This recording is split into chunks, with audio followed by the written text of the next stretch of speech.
Days of Darryl LaMonica to Ken Stabler to Jim Plunkett. The Raiders have been the team of the big play, the game breaker. But this season with Plunkett sidelined, it's been a slower process offensively with Marcus Allen used as the workhorse, and he's run for 1,063 yards. The Broncos in recent weeks have been the team of opportunistic finishes. Last week against San Diego, a sudden ending in sudden death overtime as Dennis Smith blocked the Bob Thomas field goal attempt, leading to this. Lewis Wright going 60 yards for the touchdown as Denver beat San Diego.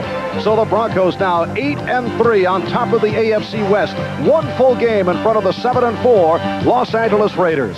Hi, everybody. Marv Albert along with Bob Greasy. And this is the first of the home-and-home series between these two clubs. They'll do it again, resuming in Denver 2 weeks from now. And as has become traditional, whenever Bob Greasy is involved in a football telecast, we like to look at what Bob calls the keys of the game. First, for the Broncos.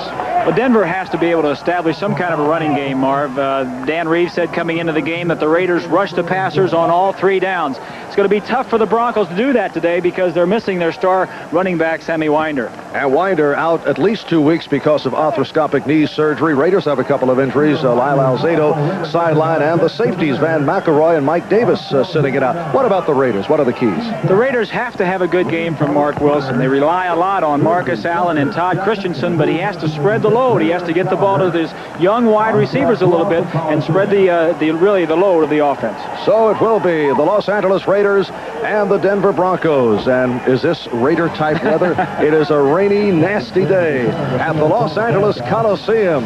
Raiders and Broncos getting set to meet for the first of 2 times this season. EFL back to 1960, and the Raiders with a commanding lead in the series, although the Broncos won both games last year, both by 3 points. This is Marv Albert with Bob Greasy. We're set for the opening kickoff. The 8-3 Broncos and the 7-4 Raiders. The Raiders won the toss, and they will receive as Rich Carlos gets set to kick it off. Last week, the Raiders getting by Cincinnati by the score of 13-6 in a very physical game. Only 1 touchdown in the game. That was Wilson to Allen with just over 2 minutes left on a 7-yard play. And Denver coming off the wild one against San Diego. Sam Seal and Fulton Walker await the kickoff, and we're underway. It is Walker. Flag thrown. Fulton Walker, the one-time Miami Dolphin, runs it out across the 31. A 26-yard return run out by Mike Harton. But here's the referee, Jerry Seaman, with the call. Mike Harton on the tackle for the Broncos. And as you saw, it is against the Los Angeles Raiders.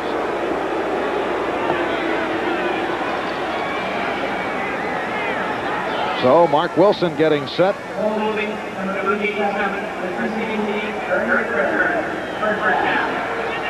And the Raiders have pushed back to the 9-yard line. Marcus Allen having another outstanding year. The lone rookie there is Jesse Hester. Todd Christensen was blanked last week by the Cincinnati Bengals, and tackle to tackle, it's Davis, Hanna, Mosbar, Marvin, and Lawrence. First down, Raiders from their 9.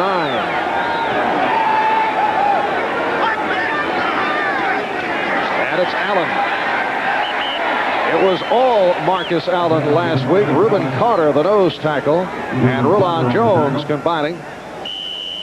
And up front, Jones, Carter, and Chavis. Rulon Jones with 9 sacks going into today, tied for second in the AFC. Carl Mecklenburg off to an outstanding start with 7 sacks. We'll also see a lot of Ken Woodard rotating with Tom Jackson. Steve Foley making his second start since coming off injured reserve, and Dennis Smith off the sensational day last week. Second down and 5, and Wilson able to loft it out. It's broken up, intended for Allen.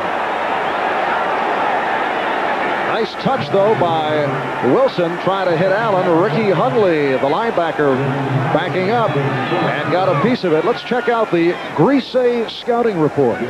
Marv, one of the things the Raiders like to do is get the ball to Marcus Allen, either running or passing. This play that you've just seen was this Hester, the wide receiver, came to the inside, and Allen went to the outside. The other man they like to get the ball to is Christensen, number 46.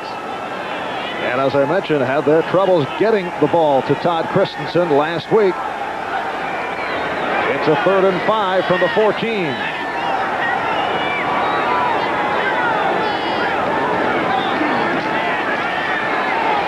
And Wilson nearly picked off by Dennis Smith. Intended for Christensen. Todd Christensen, as we mentioned, did not catch a pass last week. As we look at Dennis Smith, possibly an injury to his knee. Smith jams him at the line of scrimmage. This is a great matchup all day. Smith reads the out, should have intercepted the ball and put the Broncos ahead 7-0. But he turns his ankle, or his knee, right there, as you saw at the end of that replay. That'd be a big loss for the Broncos if he can't play. All right, Smith was able to get up and head to the sideline, and apparently he's, in fact, no, now he's on the field, so he is okay. As Ray Guy gets set to kick from his end zone. The speedy Vance Johnson is back and lets it fly out. So let's take a look at the Denver Bronco offense. John Elway in a homecoming in his 3rd season out of Stanford. Gerald Wilhite, one of only 3 healthy running backs with Sammy Wider out of action.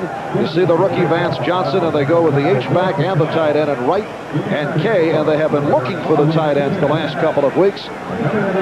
Solid offensive line. Studdard, Bishop, Bill Bryan in his 58th consecutive start, Howard and Lanier. So a first down from midfield for the Broncos. We are just underway in Los Angeles. And here's Wilhite to the 45, and a flag is down. Rod Martin on the stop of Gerald Wilhite, who last week against the Chargers suffered a pinched nerve in his neck, so he is not completely healthy. Against Denver. Marv, you mentioned that the running backs for the Broncos are not healthy, but when you only play one, you only need 1 or 2 good ones. Number 60, offense, still first down. That's the right guard, Paul Howard. Called on the penalty. And defensively, as always with the Raiders, we'll see lots of shifting, but Long, Piquel, and Jones. Sean Jones, 2nd-year man from Northeastern, replacing the injured Lyle Alzado. Reggie McKenzie, the rookie from Tennessee, has played very well.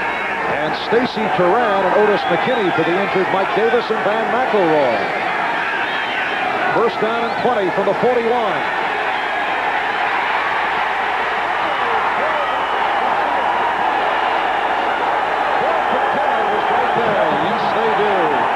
Piquel with the sack.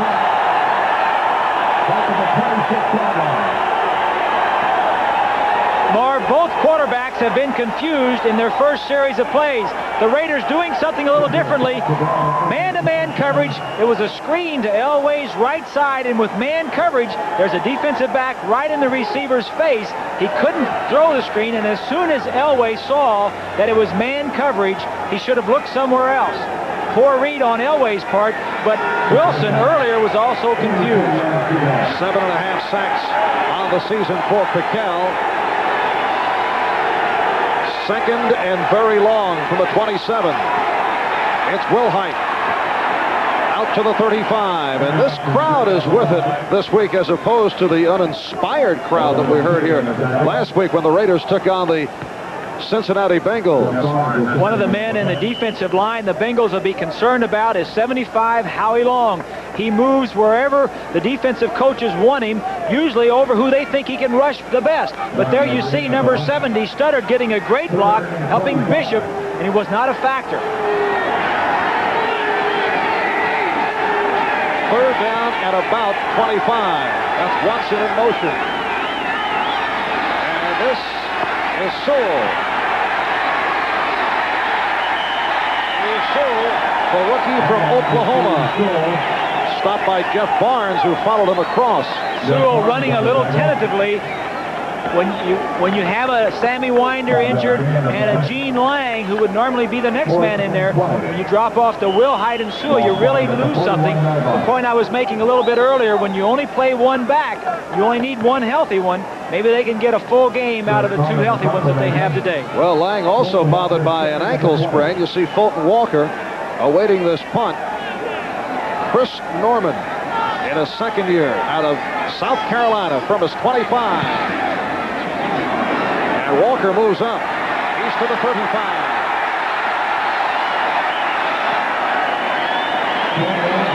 Walker with the return and a timeout. To have bigger hands, and every time you have bigger hands, I think you can grip the ball and throw it better. Elway likes to throw the ball much harder, has smaller hands, and I would anticipate if there's an advantage, it would have to go to the Raiders and Wilson. What kind of condition is the field in? Field is good.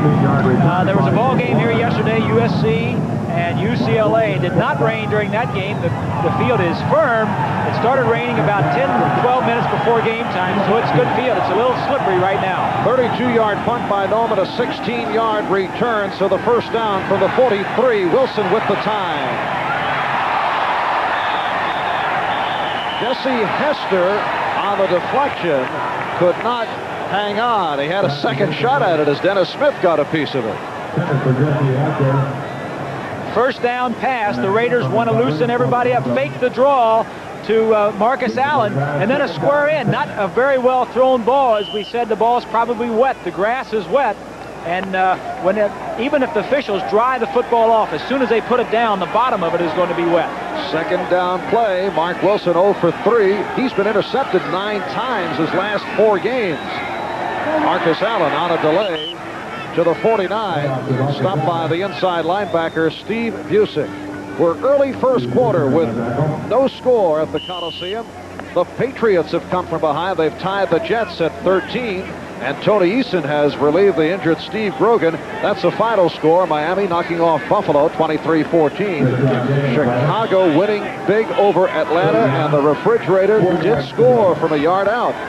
Washington leading Pittsburgh 30-23. It's a third down and 5. And Wilson throwing. Let's see, Marcus Allen incomplete. Randy Robbins on the coverage. That tells you a little bit of how Joe Collier thinks of Robbins, to put Robbins on Marcus Allen, one of their top receivers coming out of the backfield. The Broncos going with 6 defensive backs, 4 linemen, and Mecklenburg in their normal defense. Marv is playing a defensive end. A little bit different look for the Raiders than they expected. And the Broncos now have depth in the secondary because of the playing time that Lilly and Robbins have gotten due to injuries earlier this season. So they're in good shape. They're back and healthy. Wide Ray Guy punting from his 34. And Wilhite lets it carry out a short punt but no return. And a time Thursday here on NBC Sports, a Thanksgiving special. The New York Jets and the Detroit Lions from the Silverdome in Pontiac.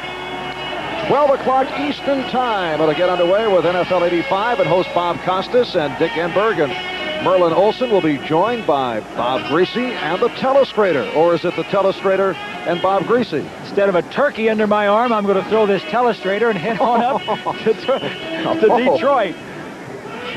Getting violent. And the Jets and the Patriots now in overtime as the Jets look to the short work week. The Broncos from their 26. No score, 5 minutes gone by in this first quarter. And Elway hands it off to Wilhite. Sean Jones, number 99, in his second season out of Northeastern, the man replacing the injured Lyle Alzado in on the stop. Well, Jay Schrader replacing the injured Joe Theismann, leading the Redskins to the victory, and we'll hear more from Joe Theismann at halftime in a chat with Bill McAtee. Cleveland now tied with Pittsburgh off the victory over Cincinnati. What has happened to that Bengal offense? Second down and 9.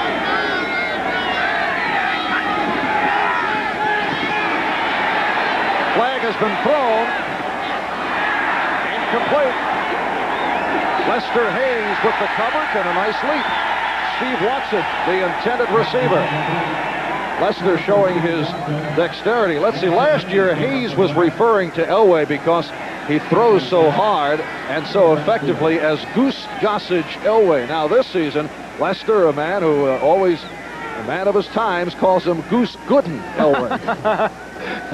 Well, Lester always has the right word for the right moment as we take a look at Jerry Seaman trying to figure out exactly what the infraction was. But you know, Marv, both of the safeties for the Raiders are out of this game as we get the call. Offsides and illegal use of hands, both against the Raiders. Against the Raiders.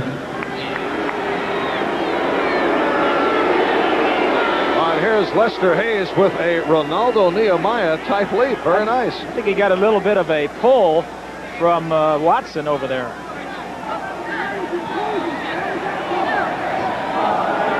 Number 37, defense, penalty decline. And it's called on Hayes. Number 37, defense, penalty accepted. Well, we had two flags on Lester. One he lined up offsides, and the other one he had his hands in Watson's face. Probably why Watson, at the end of that play, grabbed the hold of Lester and threw him over the bench. But the point I was going to make, Marv, was the defensive secondary for the Raiders is hurting. Mike Davis, their strong safety, and McElroy, their free safety, both out. But the two men that they really need are the corners, and they're healthy, and they can cover those wide receivers. Denver first down from their 32. Watson in motion. And it's to the tight end, James Wright, at the 38. Hayes on the coverage. San Diego in another wild ball game. Leading Houston, they've come from behind. They lead by 35-34.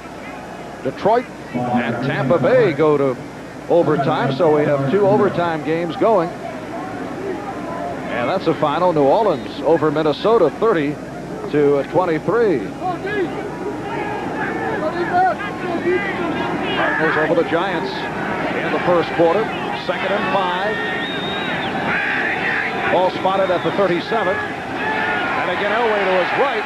Off the screen, he has Clarence Kay.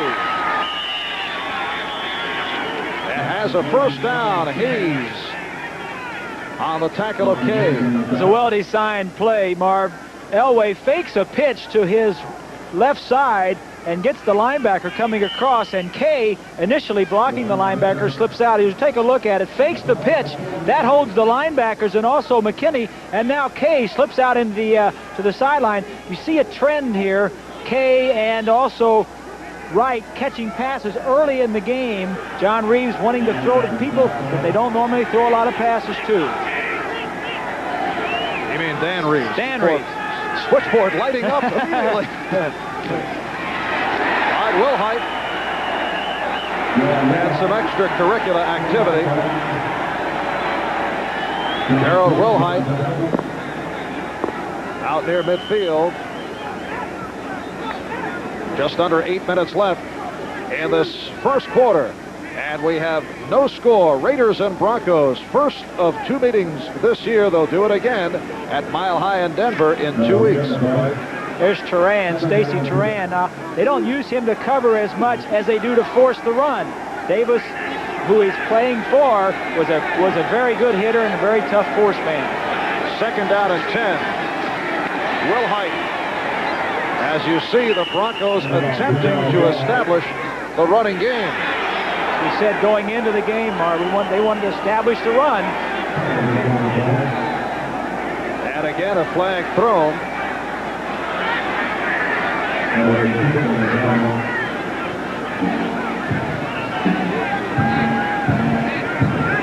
And again against the Raiders, and looks to be Lester Hayes once again. Hayes and Watson were going at each other. Lester very active here in this first quarter. Unnecessary roughness, number 37, defense, first down. That's Willie Brown right there with the cap on, the coach, the defensive backfield coach, talking to Lester saying, just settle down. Willie, with 39 career interceptions, leads the Raiders, but he didn't do it that way. He was always tough and aggressive, just pulling Lester out to cool him down a little bit, but that's the intimidation. That's the way the Raiders like to play. And the Raiders lead the AFC in yards penalized. Hayes called for the personal foul. First down at the 32. And Elway firing for Watson. Sam Seal on the coverage of Steve Watson, the man they call the Blade, in his 7th season out of Temple University. Well, it didn't take the Broncos long. As soon as Hayes went out, here's Seal. Watson's going to run straight up the sideline, and immediately they go to the man that came in fresh off the sideline. Man-to-man coverage. Watson gives him a little move to the inside, and then straight down. The ball is just overthrown. The Raider defense did not allow a pass completion for more than 20 yards last week against Cincinnati in what was a tough defensive battle. Very physical ball game. Deep drop by Elway. And that time confusion as Clarence Kay pulled up inside the 20. Elway thinking that Kay was going to run a deeper route to the flag, but with the coverage, he adjusted his route. One of the difficult things about this offense is it has a lot of different reads. You see a coverage, you run a different route. That time Elway read one thing and Kay read another. Dallas in front of Philadelphia in the first quarter, 7-3. And the Los Angeles Rams playing in Anaheim this afternoon, leading Green Bay 7-zip. Third down and 10. Elway with time, going the shorter route. Vance Johnson, the rookie from Arizona, with the first down on a 15-yard pass play. Stopped by Sam Seal. What a year he is having. Vance Johnson could possibly be the offensive rookie of the year. This time just tight man-to-man coverage in the secondary. Johnson comes down, breaks to the inside, and then back to the outside. That's why you see the separation between he and Sam Seal, because he started in, Seal thought he was going across field, and then he broke back to the outside. Vance Johnson considered to be the fastest man to come out of the 1985 NFL Draft. First down off that reception at the 18. Here's Wilhite. Reggie McKenzie, number 54, the inside linebacker, on the stop of Gerald Wilhite. And the Chicago Bears make it a record of 12-0 as they wallop Atlanta. Atlanta coming off the upset of the Rams last week, and the Refrigerator scored a touchdown. Incidentally, the president of the William the Refrigerator Perry fan club is planning a postseason banquet, Bob, and he said we'll make a real effort to serve only fattening foods. Yeah, fast food, right? Second and 8. Elway tried to drill it through, intended for Watson. Haynes on the coverage. John Elway has sung the praises of Vance Johnson for one reason, and that is speed. That allows him to get through. One of the things they like to do is get him through the secondary and take the free safety with him. That opens it up for the other side, the possession receiver, who is Steve Watson. They like to get him the ball right here in the middle of the field. Elway now has a third down and 8 from the 16.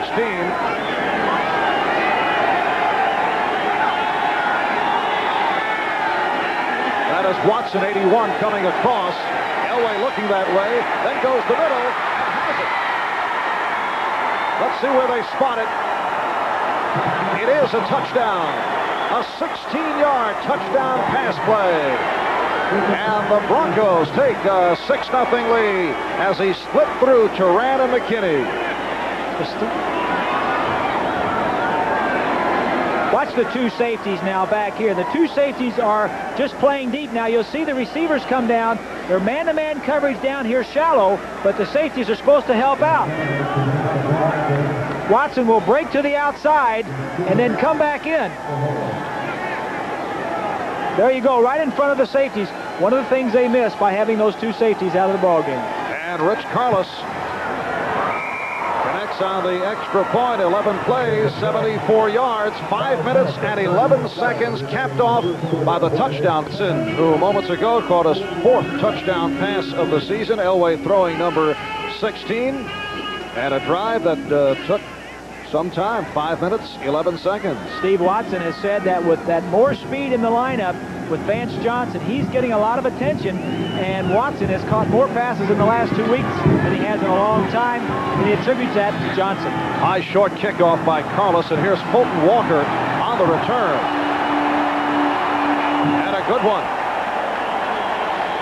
Fulton Walker running it out for 27 yards on the return. Ricky Hundley tripped him up. Here's another look at that Elway touchdown pass. Watson in motion. Hayes coming across is going to get lost to the outside, and then Watson is going to go back into the middle. Motion tries to disrupt the bump and run tactics. Now watch Lester Hayes as he comes across. Watson goes back to the inside, and Hayes is to the outside. He's wide open in the middle of the field, and the safeties cannot get there in time. 5 minutes left, first quarter. And the Raiders first down from their 39-yard line. Hester in motion. And it's Marcus Allen. Change of direction. What a move!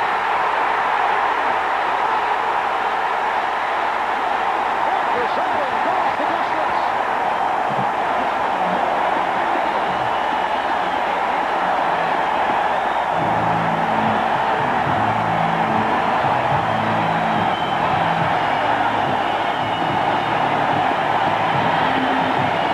Allen goes 61 yards off a spectacular change of direction.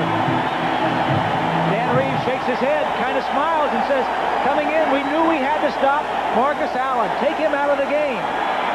Kind of shook his head as if to say, well, that's a great back. You can't stop him all the time.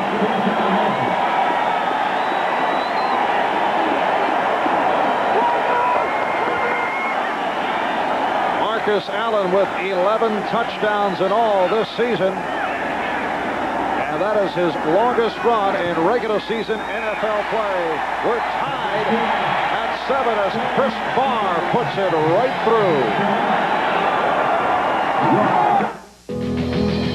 Crowd here at the Coliseum still buzzing off the 61-yard touchdown run by Marcus Allen. We're tied at 7. Just under 5 minutes left. In this first quarter, Marv Albert with Bob Greasy and Chris Barr with the kickoff. And Vance Johnson takes to the 20, 25. Fumble, solid blocks, a fumble, and the Raiders think they have it. They do.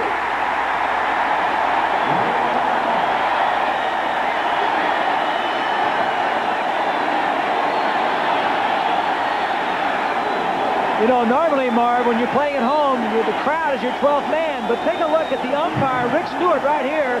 As Allen runs and cuts back, Rick Stewart, the umpire, is going to get a big block on 77 Mecklenburg. As he cuts back this time, here comes Mecklenburg right there. You're going to see a great block by the umpire as Mecklenburg runs him over. I think that Mecklenburg would have made that play had the umpire not been there. That was not on the Raider playbook. Nor in the defense of the Broncos. Jeff Barnes on that recovery, and here are the Raiders taking over. Frank Hawkins to the 25. Jim Ryan, the outside linebacker, on the stop. The Broncos came into today's game tied with Pittsburgh, having lost the fewest fumbles in the NFL, but they just lost one of theirs. Barnes, in his 9th season out of California, he came up with the ball off the fumble on the return by Vance Johnson. 2nd and 7. Hawkins picking up 3. Hester goes to the left. Williams to the right. Allen and Hawkins, the running backs. Wilson with time. And it's intercepted. Steve Foley, the free safety, on the intercept. And it's change of turnovers. And Mark Wilson hearing it from the crowd. Todd Christensen on the tackle of Foley. For Foley, his 3rd interception of the season. Steve Foley has always been a big play. As you see him at the top of your screen, just looking all the way eyes vision all the way on Marcus Allen. A poor throw. Foley sees it all the way and comes back, and it's interception and fumble recovery evens out the turnovers.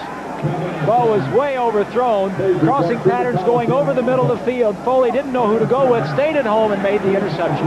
Wilson has now been intercepted 10 times his last 5 games, and he is 0 for his first 5, so off to a bad start. First down for Elway from the 22.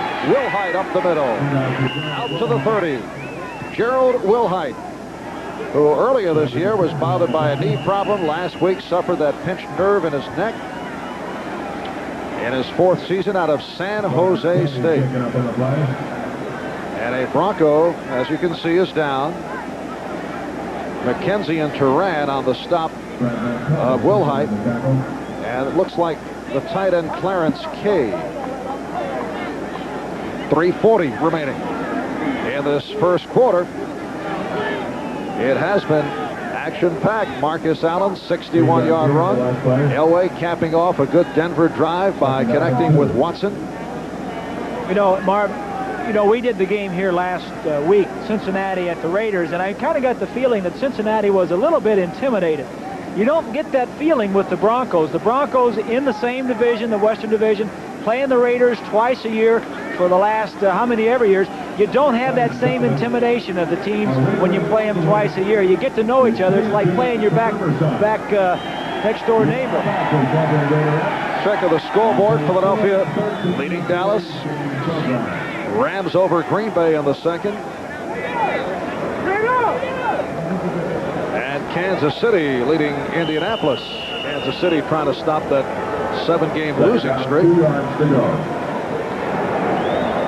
Talk about the intimidation Dan Reeves suggested to his Bronco players during the week. Well, slap some people around. Get involved when you're still in Denver. Get ready for the Raiders. 2nd and 2. And the screen for Wilhite. And a Denver first down. Stacy Turan running Wilhite out. Dan Reeves says it's all right to be in a bad mood this week. You know, go home and kick your dog around a little bit. We're playing the Raiders. Dennis Smith says, I can't wait to play this game. It's like a home game for me. Obviously, he went to USC, so he feels like coming home. But he and also Tom Jackson, the motivational, inspirational leader, loves to play the Raiders. And like I said, I don't think the Broncos are really that intimidated like a lot of teams are. This is a game made to order for Smith, who is a very tough physical player. First down from the 36. And Elway wants to talk it over. Timeout is called. When you see a quarterback do that, Marv, usually he's got the wrong play called and it's too late to check it off. Very rarely is it the defense that makes him call that timeout. Elway 5 for 8 to this point, 56 yards, and 1 touchdown. So he calls the timeout with 3:14 remaining in this first quarter. In 77, remember this, in a surprise, kicker Jim Turner catching the touchdown pass as the Broncos went on to beat the Raiders to make it at that time a record of 5-0. Denver doing it convincingly. October the 16th, 1977. Been a great series as we take a look at Lyle Alzado, who had surgery on a torn Achilles tendon earlier in the week, and says I'll be out there rooting my comrades on. He is probably the most intimidating player on the team. I mean, you talk about rough and tough guys.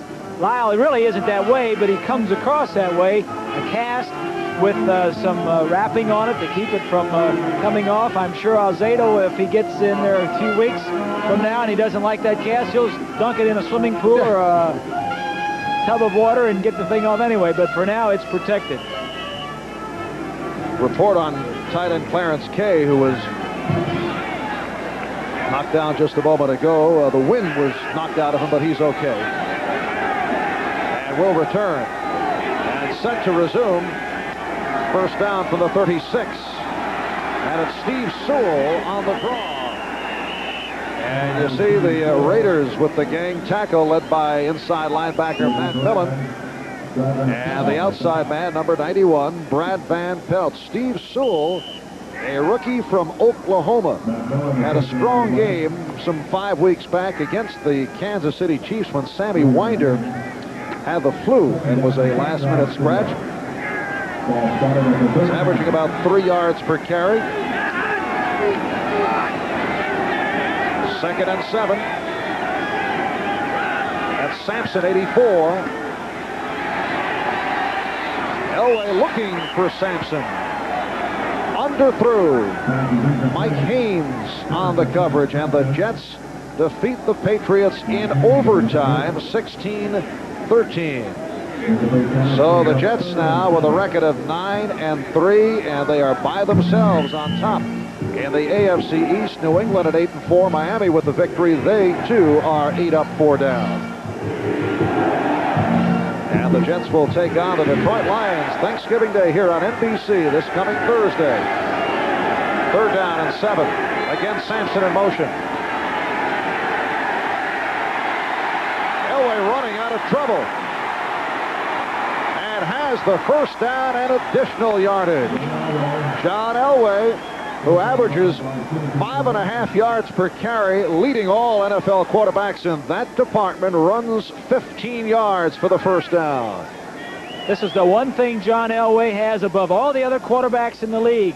Obviously, he's a good thrower, and he's got a strong arm, but his ability to avoid the rush and take off downfield and get the 1st down, smart move to get out of bounds. That is what gives the defensive coordinators around the league all the nightmares when they play the Broncos. The ability for Elway to run. 1st down at the Raider 46, tied at 7, 2:20 remaining. 1st quarter. The tight end Wright, 87 in motion. Wilhite inside the 40. Good pickup by Gerald Wilhite. McKenzie and Turan on the stop down the freeway. The Rams leading the Packers 14-7. A 98-yard kickoff return by Ron Brown, an 86-yard kickoff return by Ron Brown. Ron Brown going wild for the Rams. Could be the day of the big plays. We had one with Marcus Allen going for 61. 2nd and 2 at the 38. Nice play. Wilhite has the 1st down. Mike Haynes on the stop. A shot put type release that time by Elway. Well, it's a misdirection play. Watch on your left side, the 2 tackles, the guard and the tackle pull, and Elway has to fend for himself out there with the defensive end and linebacker. Just gets the ball off. It's plain to see that the Raiders have seen that play before, having played the Broncos for so many times, so many years. They see that play, and Elway executes it very well, but his athletic ability is what made that play complete. As you see, the Broncos dominating here in this 1st quarter. We're just under a minute remaining. However, on the scoreboard, tied at 7. 1st down from the Raider 36. A bullet now thrown for a pickup of maybe a yard. Steve Sewell on the reception. Rod Martin making the tackle. Picked up a yard on the play. It'll be a 2nd and 9. You mentioned earlier on our traditional part of the telecast, the Bob Greasy Keys. And you said that the Broncos must establish the run. What are you feeling? Well, I think they're doing a good job of it. They're throwing some on 1st down, but they're also establishing the run, and they've got a good drive going here. And this the 9th play of this drive. Sampson, 84, peeling off. And Elway to throw. And Steve Watson upset because he felt he should have made the catch. A penalty flag has been thrown. Lester Hayes covering Watson. Only 2 seconds left in the 1st quarter. Why does Jerry Seaman look so happy when he calls the penalties? Well, he's smiling for his mommy, I guess. But again, Lester Hayes on the hold. When you play the bump and run defense and very aggressive, you're going to get it. Watch the grin. Watch this. Holding, number 56, defense, 1st down. It's Barnes, Jeff Barnes, who is on the call. But here you see Watson inside release. Now he's going to stop and go back to the outside. This ball is thrown over 55 Millen right in his hands and just drops it. That's what tight coverage will do to you sometimes. You knew he was going to get hit, and he tried to catch it and bring it down, but they got the penalty instead. And a first down at the 30. Fourth penalty called on the Raiders. 2 seconds left in this first quarter. Sewell going to the outside, and the Broncos are running well here in the first quarter. Good blocking inside. McKenzie on the stop. That's the end of the first. Though Elway adjusting to the conditions much better than Wilson at this point. And we're underway. Second quarter. The Broncos dominating in the first quarter. They now have a 2nd and 1 at the 20. And again to the ground. Sewell fell down, but picked it up. Steve Sewell actually stumbled. And Sewell now headed to the sideline. Wilhite returns. Denver with their 10th first down of the ball game. The Raiders with only 1, and the Raiders able to score with the big play today, which has not been their formula thus far this season. But Marcus Allen able to tear away on a 61-yard run. There's a shot of the ball, the rain coming down. Whenever that center spins it, it gets it even wetter. I always like my centers not to touch that ball any more than they had to. Here's play action by Elway going for the end zone for Watson. Covered by Mike Haynes. Good coverage by Haynes. Let's go back and take a look at the battle in the pits. 75 is Howie Long. You'll see the hold right there, the right hand of Lanier, 76, and 47 is Wilhite trying to help out, but the initial thrust of Long showed that Lanier had a hold of his jersey just long enough to control him and then let him go. Studdard and Lanier at the tackles, Bishop and Howard at the guards, Bryan at center in his 9th year out of Duke. That was a good hold, though. He had his hands inside the framework, but he had a handful of jerseys. 2nd down, 10 play. Wilhite, as Reeves continues to concentrate with the running game. I say a good hold, Marv. A lot of times the officials will look for the arm outside the body to try and control you. But if you have your hands inside the framework or inside the shoulders of the defensive man, they don't see it. But if you have your hands out and you grab the jersey, you're controlling him just as well. Of course, it is all point of view. Opponents of the Raiders and Howie Long claim that Long is the best at making it seem as if he is being held by the way that he's able to have opponents hook him. It is a 3rd down and 7 from the 16.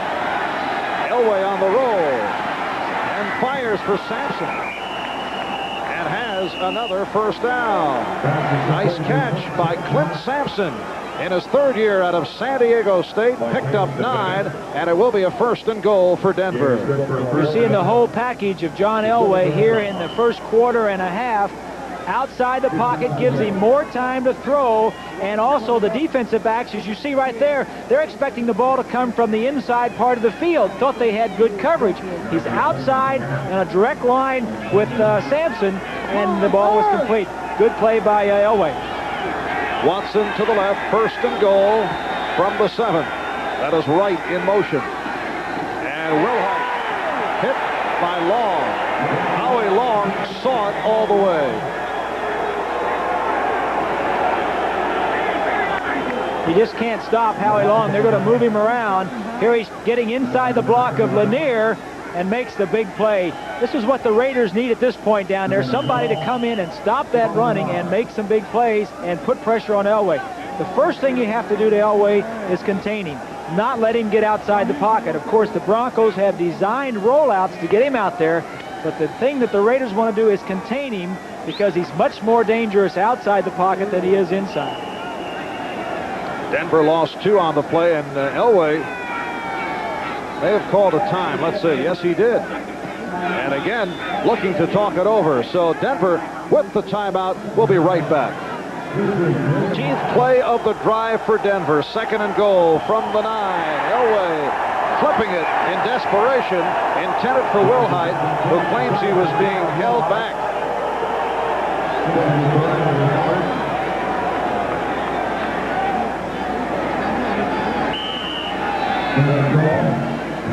Take a look at here what the Broncos were trying to do in sending their flanker across field and the tight end across field and trying to sneak Will Hyde out here. This man right here is going to get in the way. The play action, Turan jams him and then holds on to him a little bit. The jam was legal, the hold was not. 3rd and goal from the 9. We're early second quarter, tied at 7. And a shovel pass, and it works for a touchdown.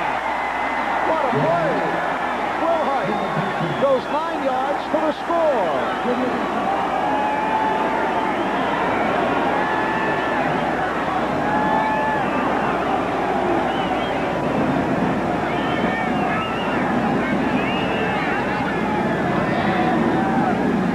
That was not quite good in Elway. No, it wasn't. It was the old shovel pass. And watch Elway pull the defensive man to him and then shovel the pass forward. That's where you give your quarterback up to the defensive end so you can get a touchdown. Good effort by Will Hyde in forcing his way in. And here is Rich Collis. Penalty flag thrown. And here is Collis again. The Denver Broncos, and they now lead the Los Angeles Raiders by the score of 14-7. 2.5 minutes gone by in the second quarter. Marv Albert with Bob Greasy, and the kickoff by Rich Carlos. Taken by Fulton Walker across the 30-yard line. Jim Ryan on the stop of Walker, who ran it out 21 yards. Let's go back and take a look. A well-designed play. The 3 receivers on this side are going to the outside. The defensive end is the man they're going to sucker. As he comes upfield, Elway is going to pull him, and then he's going to pop the ball right back inside to Will Hyde as he goes in for the score. The 3 receivers open it up to the outside. Elway draws the defensive end. He has an extra blocker. He sees the goal line and goes for it. I'm very impressed with the offensive game plan so far of the Broncos. But the Raiders struggling to this point. Mark Wilson is 0 for 5. And Wilson a throw, and there's his first completion. Todd Christensen, who did not catch a pass last week against Cincinnati, stopped by a very physical Carl Mecklenburg. This is exactly what Wilson and the Raiders need, especially Wilson. As you see Mecklenburg trying to cover the tight end, just throw something short to get the drive started and to get Wilson's momentum going. 4-yard gain. Picked up 4, 2nd out and 6. Todd Christensen in his 7th year out of Brigham Young. Marcus Allen, short pickup. Free safety Steve Foley on the stop. Mark Wilson replacing the injured Jim Plunkett, who is still sidelined with a dislocated shoulder. Plunkett has been back throwing this week, Marv, not with the offensive unit, but against the Raiders defense as they prepare. Actually, he was throwing the offensive plays that the Broncos are going to use coming into the ball game, but he's a man that they hope to have back later on in the season, but Mark Wilson is the one that's going to get them into the playoffs. 3rd down and 3.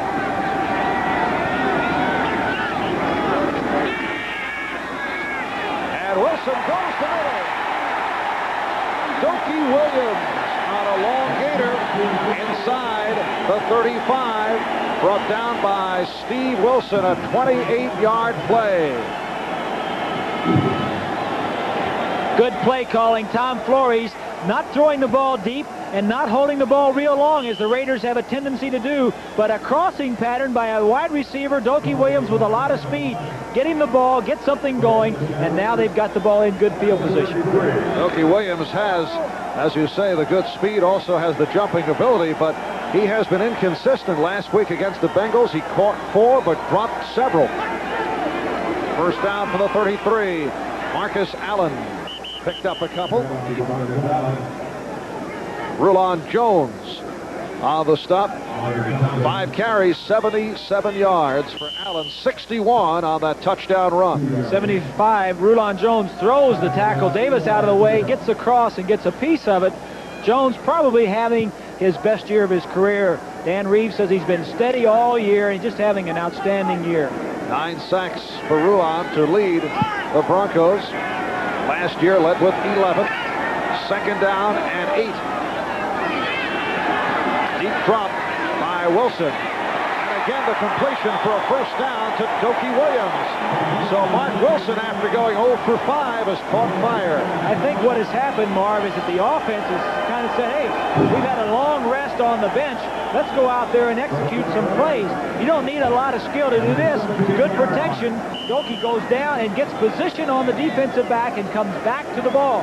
The only way Wright was going to get there was to interfere. Good play by the Raiders.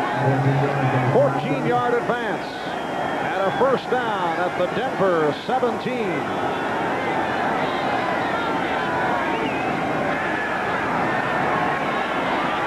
And Wilson has Hutchinson.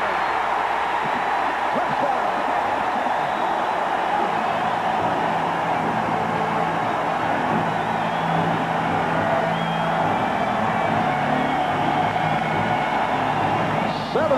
Yard pass play, and what a series from Mark Wilson and the Raiders.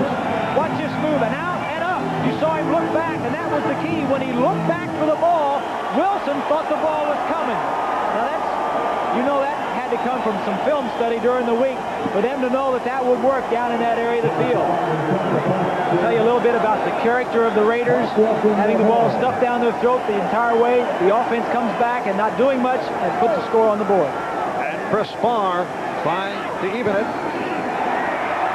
and does. 6 plays, 68 yards, a quickie drive, and we're Tostenson combining with Mark Wilson to tie the game up at 14, 8:45 remaining in this first half, and Chris Farr getting set to kick it off. Christensen not very happy last week when he didn't catch a pass. Thought he was open a few times, has already caught 2, and really 2 big plays to get that offense back in gear. Vance Johnson, Daniel Hunter, back deep. And this is Johnson from his goal. Oh, he stumbled out to the 10 and continues to stumble, but makes it into a nice return out across the 25. 26-yard return for Vance Johnson. Let's go back and take a look at Christensen coming off the line of scrimmage. Now watch when he looks back. Right here, if you can stop it right there. See his head looking back? Now that sells it, because right here, when he sees that, Wilson looks back too. Now watch as he looks back, and now he knows the ball's not going to be thrown short and turns it upfield, but he sold the short out, and then he beat him on the up. The telestrator showing us with arrows. Very nice, Bob. Yeah, we got everything over here. How impressive. Will the arrows show up on Thanksgiving Day for Dick and Merlin? James Wright. But a penalty flag is thrown right on the reception run out by Reggie McKenzie.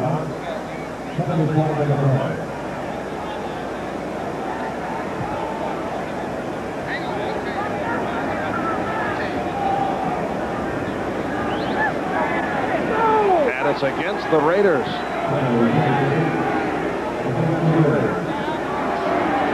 So once again, the Raiders are hit with the call. Illegal use of hand to the face, number 22, defense, penalty decline, first down. That's Mike Haynes, the right cornerback. He said, me? Was it on me? But I tell you, Marv, it's the style of the defense. It's aggressive.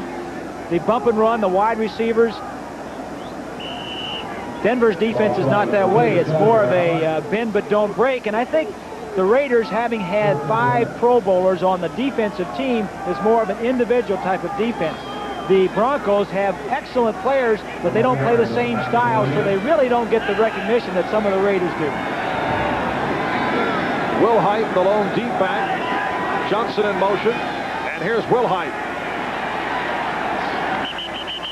Across the 40-yard line, Matt Millen making the tackle. There's Matt, number 55. Fiery player, hasn't missed a game in 5 years in his 6th season out of Penn State. He loves to play. He says after a ball game, sometimes he says, I can't sleep. He's actually, you know, after they shoot the films of this game, they'll go back and develop, and he'll go back to the training facility and wait for the films to come in, because he can't wait to see them. Loves to play the game. Second down and 5. And Wilhite trying to make the turn, but hit for the loss. Rod Martin, the outside linebacker, and the strong safety, number 30, Stacy Turan, getting to Wilhite. Paul Howard, number 60, will pull to the left side. Now Jones, 99, makes the play. Long tried to get in there, but everybody pushing it back into the defensive secondary, and Turan gets to come up and finish it off and get credit for the tackle. But Jones and Long were both in there to help stall the play. 3rd down and 9. Wilhite now 11 carries, 35 yards. Elway trying to get out of the pocket, but brought down across the 35 by Jeff Barnes. So Jeff Barnes, who had that fumble recovery earlier, now able to get to the quarterback. Jeff Barnes in there because of his ability to cover on passing situations. Made a big play because if Elway breaks that tackle, everybody else in the secondary was turning and running deep, and Elway would have run for 15 or 20 yards and would have picked up a 1st down. Chris Norman, who has come on in recent weeks after hearing the criticism earlier in the season, had a turning point game, an outstanding game against Seattle 5 weeks ago. A line drive, Fulton Walker on the return. Breaks tackles, and then smothered at the play drive leading to the touchdown, led by a hot Mark Wilson after he went 0 for 5. Start up from their 37. And it's Allen, stopped for a loss by Carl Mecklenburg.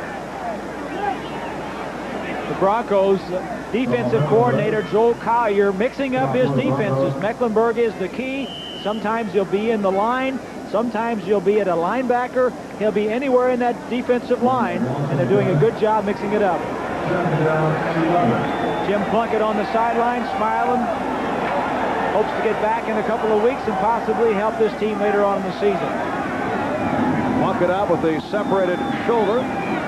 And his replacement, Mark Wilson, has a 2nd and 11. And has time.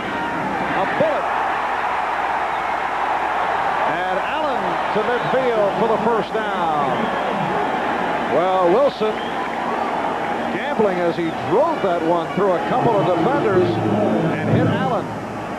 Exactly, Marv. In between 2 defenders, right over the field. You see him looking at him. Whenever you look at a receiver that long, bad things could happen as far as the offense is concerned, but he gets it in, breaks 2 tackles, and gets upfield.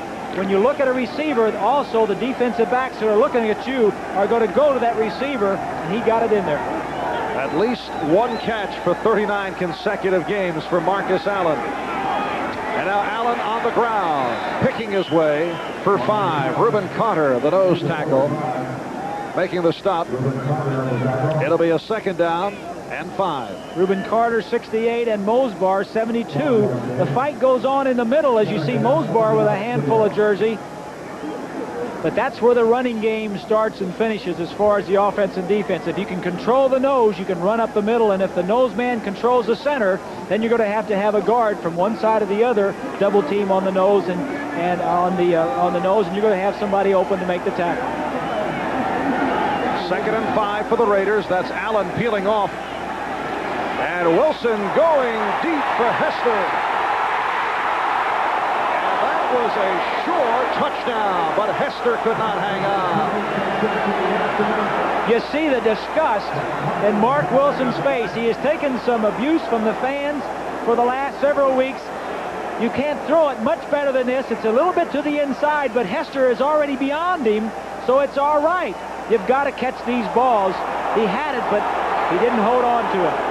Crowd reacting because the play that you just saw was also shown on the huge screen here at the Coliseum. Well, this is what we said in our opening, that the wide receivers that the Raiders have always had good ones are not making the big plays this year. 3rd down and 5.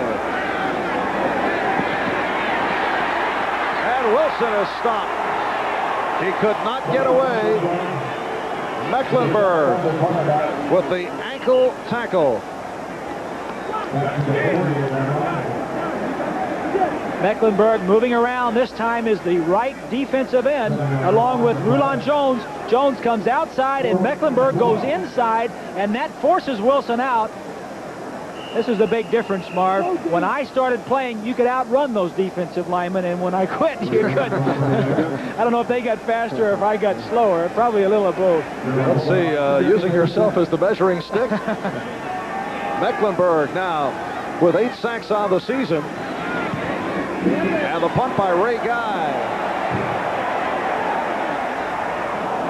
So it will come out to the 20-yard line. Now, last week was the first week that Denver did not record a sack, but Carl Mecklenburg getting on the board just a moment ago. With 3:48 remaining in this first half, we're tied at 14. It's the elbow of Mark Wilson. When he went down that last time in the sack, he kind of grabbed his arm. I think what he did is he jammed his arm and shoulder when he hit the ground, and they're looking at that left shoulder of Mark Wilson. The backup to Wilson is Rusty Hilger, who has played very little, but has had his moments, a rookie from Oklahoma State. Wilson trying to walk it off. 52-yard punt by Guy, and a first down from the 20 for the Broncos. Will Height. Stopped by Turan. Stacy Turan getting right to the running back, Gerald Wilhite. Turan playing very well in the place of Mike Davis. Straight blocking, goes to the left side, and nobody picks up Turan. That was one of the concerns with Turan and also McKinney filling in for the 2 safeties.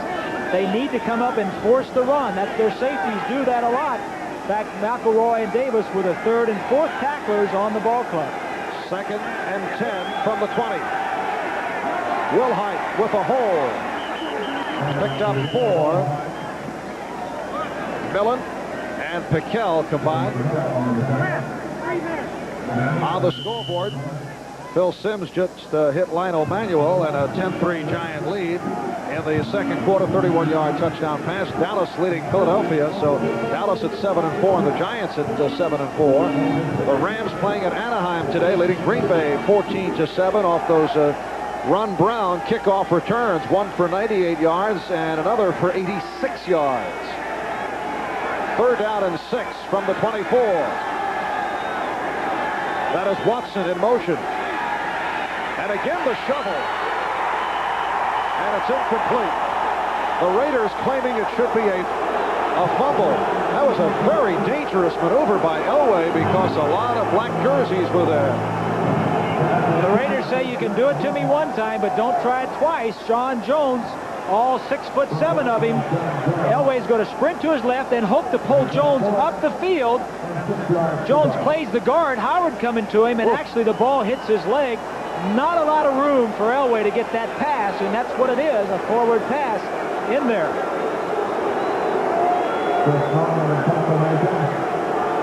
And on 4th down, Chris Norman will punt from his 9. 3rd punt of the day. Fulton Walker back at his 40-yard line. And a short punt, but gets the roll. Penalty marker is down. We're down to 2:12 left in this first half. Norman will be credited with a 43-yard punt. But let's see what the call is here. Referee Jerry Seaman.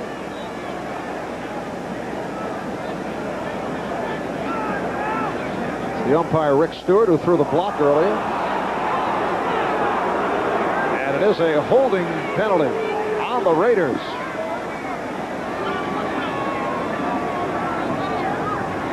As long as that is after the kick, then the Raiders will maintain possession of the ball. But if that was before the punt, then the defensive holding would be an automatic first down. Obviously, the Raiders are going to keep possession, so it must have been after the punt.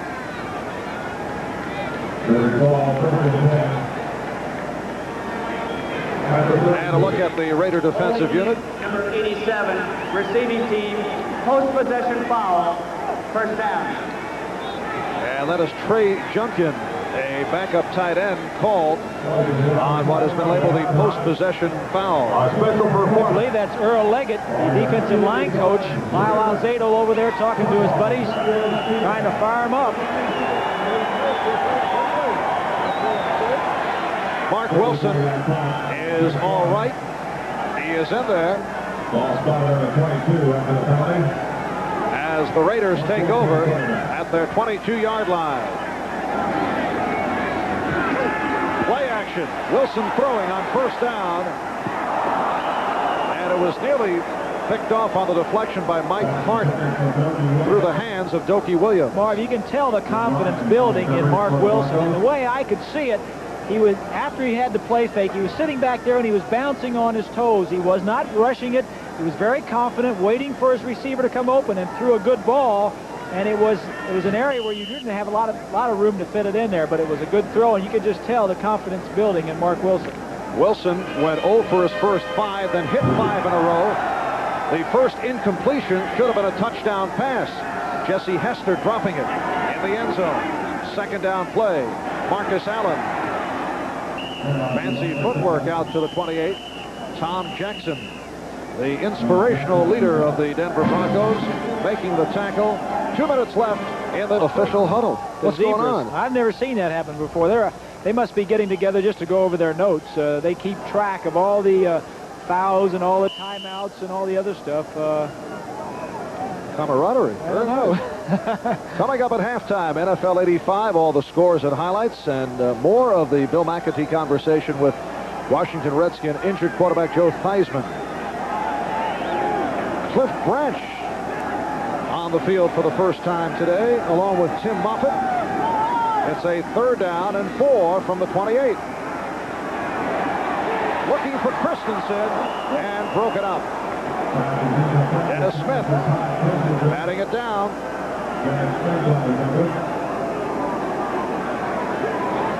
Here you see Christensen and Smith, the battle that we thought would go on all day. Now the wide receiver comes inside. Christensen makes a little look to the outside, but he didn't have time. I think he was going to try to do the same thing he scored on, but when he got jammed at the line of scrimmage, as he throws his hands up, he says, I should have had it if he just threw it out there far enough. Ray Guy, one of the NFL's great ones. He's played in 22 postseason games, 3 Super Bowls. And Gerald Wilhite awaits the punt. And a short one. How's that for a build-up? And a guy comes through with one of his worst punts. You know, all the years I've seen Ray Guy punt, I think he has shanked fewer punts than any other punter that I've watched over the years. Take another look. The snap was perfect. He knew it was a bad punt right off the bat. 13-yard punt for Ray Guy.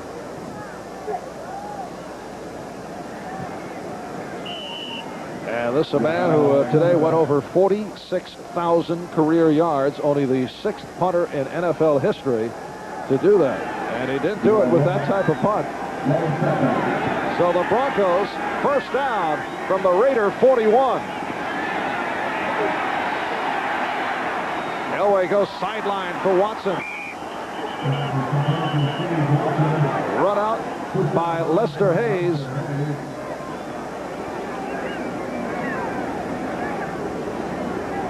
Minute 38. It's a great matchup, Marv. Watson, the fine possession wide receiver, going against Hayes and Haynes, 2 of the best bump and run defensive backs in the National Football League. It's interesting because a possession receiver like Watson, and then on the other side you've got the speed of a Vance Johnson. Broncos first down from the 31.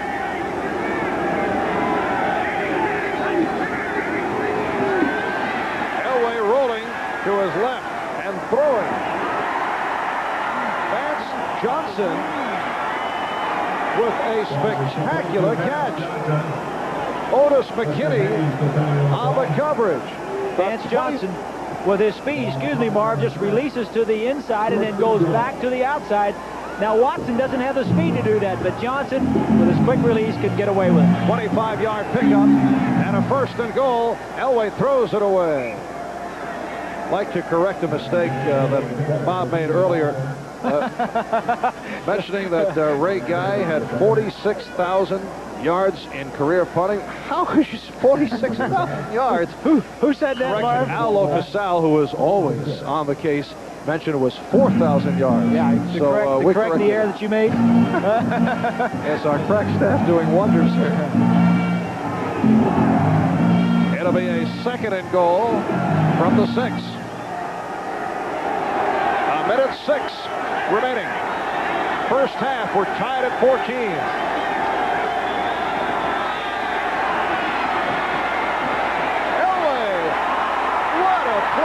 Rolling right and throwing left for the touchdown to Clarence Kane. How many quarterbacks can do that? The roll to the right and throw across the field. They probably work on this play a lot in practice, and probably not too often does he throw it way back over to the left side. His primary receiver falls down in the end zone. Now he has 2 other ones, and the arm to get it back all the way across field is something that only Elway, probably 1 or 2 other quarterbacks in the league could make that throw. An extraordinary play with 59 seconds remaining in this first half. And here's Rich Carlos off the high snap. And Denver now by 7, 21-14. The kickoff by Carlos, taken by Walker. This is Fulton Walker. Across the 30. Nice return. He went 26 yards on the return. John Elway has now thrown for 3 touchdowns. He's 13 for 21, 125 yards, 18 touchdown passes on the season. You may recall Elway went through that drought. He went some 4 games several weeks ago where he did not throw a touchdown pass, although Denver was in the process of winning. And he has not played well, really that well, against the Raiders in his brief career. No touchdowns and 3 interceptions in the 3 games that he's played against them. Wilson throwing, first down. Flag is down. The intended receiver, Jesse Hester. Dennis Smith, stride for stride. Dennis Smith covering on the play. Penalty flag number 2. And a penalty will be indicated by the referee, Jerry Seaman. It is against the Broncos. Penalty is indicated against the Broncos.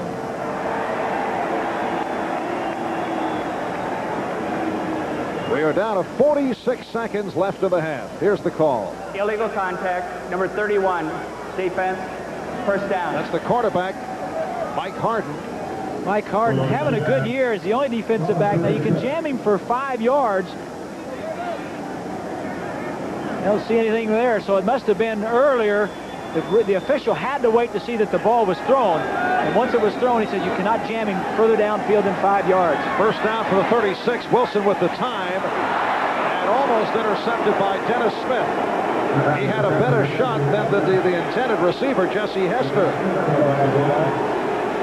Dennis Smith coming off a tremendous game last week against San Diego. Blocked 2 field goals, 1 leading to that overtime win.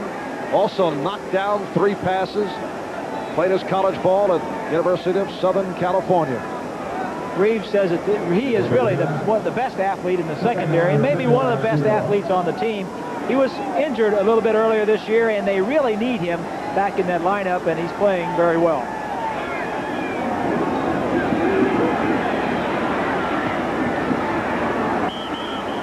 That is short of the first down. Hester on the reception. We are down to 30 seconds. Wilson only 6 for 16 for 84. Hi again, everybody. Bob Costas back at halftime, and in the game you're watching, the Broncos, who twice beat the Raiders by 3 points last year, lead them at the Coliseum 21-14 at the half. John Elway with 3 touchdown passes for Denver. Marcus Allen a big first half, including a 61-yard scoring run. The Raiders begin the day a game back of Denver in the AFC West. The Giants and the Cardinals in St. Louis have gone to the 3rd quarter. Phil Simms has a 31-yard touchdown pass to Lionel Manuel, and it's 10-3 in favor of the Giants.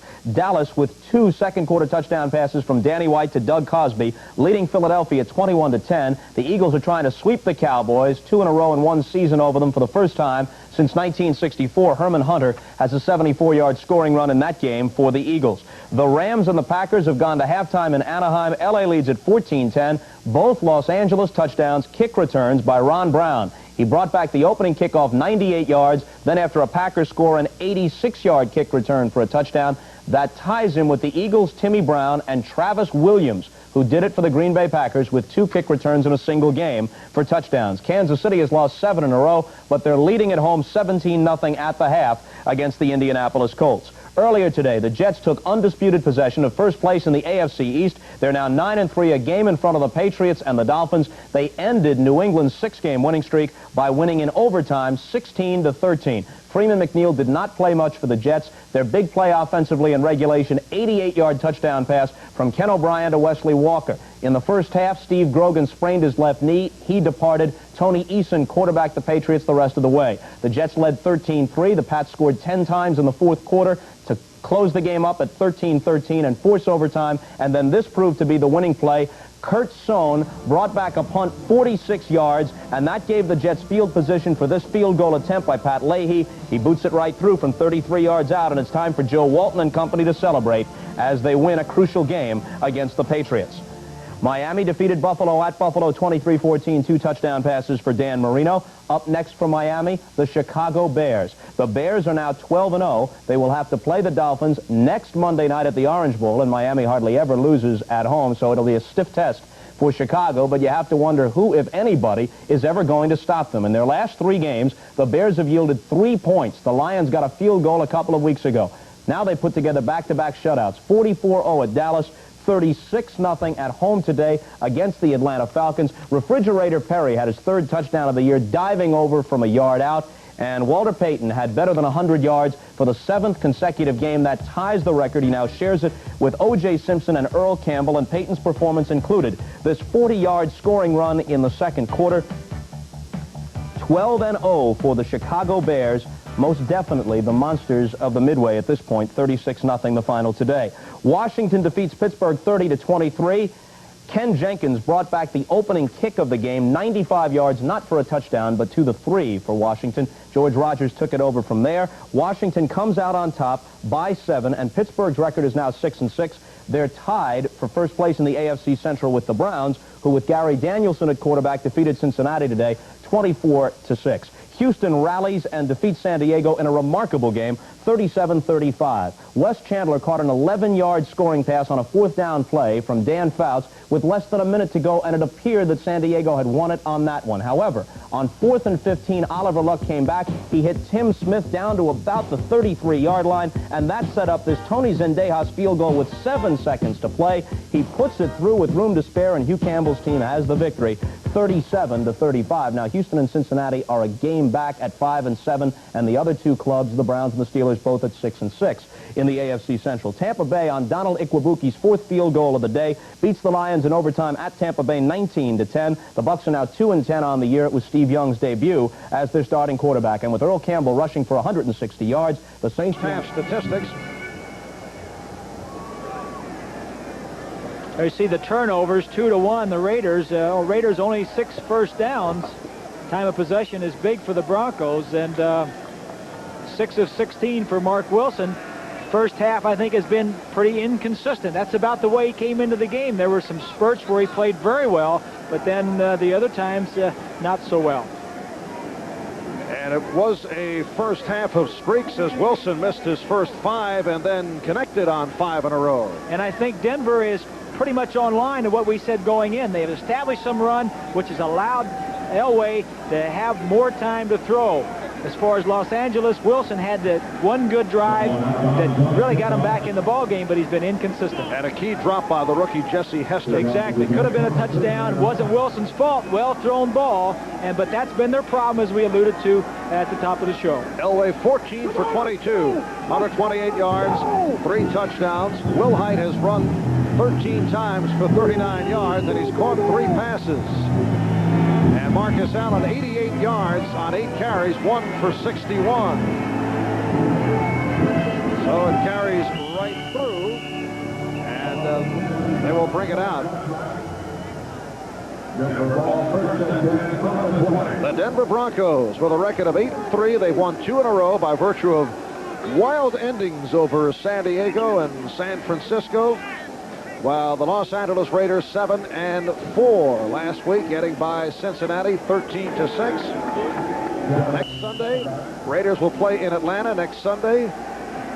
Denver will be at Pittsburgh, and then home for the Raiders at Mile High on December the 8th. First down at the 20. And it is Gerald Wilhite. Stopped by Matt Millen.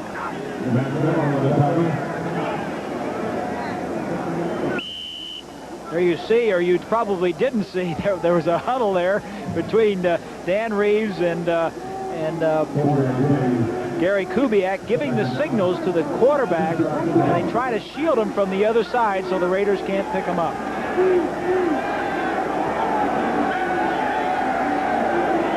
Second down and 7.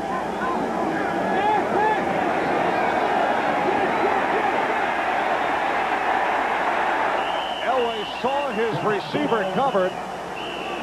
Coughed it up after the whistle. Sean Jones, the right defensive end, getting to John Elway. To see good protection, the offensive line. Elway drifts that way, which is really hurting the protection. Had good coverage downfield. Two receivers were breaking to the outside, and one was trying to break to the inside to shake loose. And that time, the defensive backs were jamming them, and they didn't get through. So Jones gets credit for the sack, his 5th of the year, 3rd for the Raiders today. Looked like the receiver Vance Johnson was knocked down. 3rd down and 7. Watson in motion. And the swing for Sewell. He tried to turn up to pick up the first down, but could not. Jeff Barnes and James Davis would not allow it. So the punting unit checking in, led by Chris Norman. Lester says, I got my man. Takes him all the way out. I don't know about that, Marv. That might be a little extracurricular activities. I mean, he jammed him within the 5 yards, but then he took him 10 yards out of bounds. It's Lester believes in finishing plays off. Finishing him off. He did that. 4th punt for Chris Norman. And Fulton Walker at his 40. Good coverage by the Broncos, led by Daniel Hunter.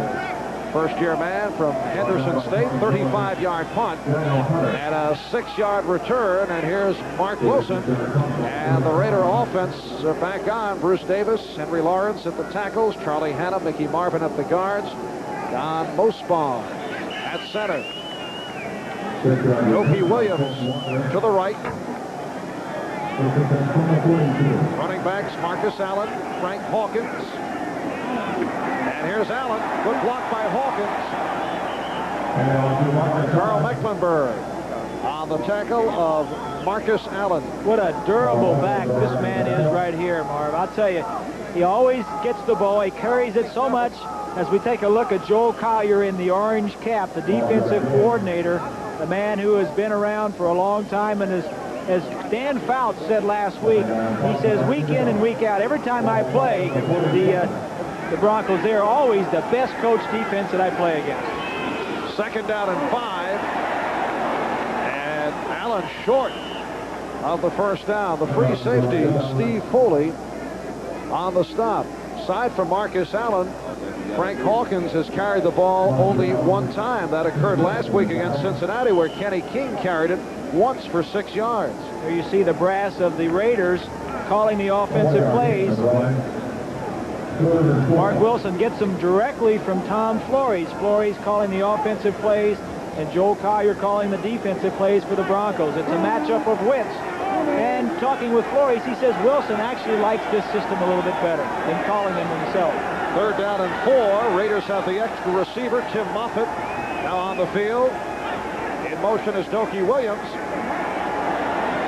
And here's Wilson picking up the first down.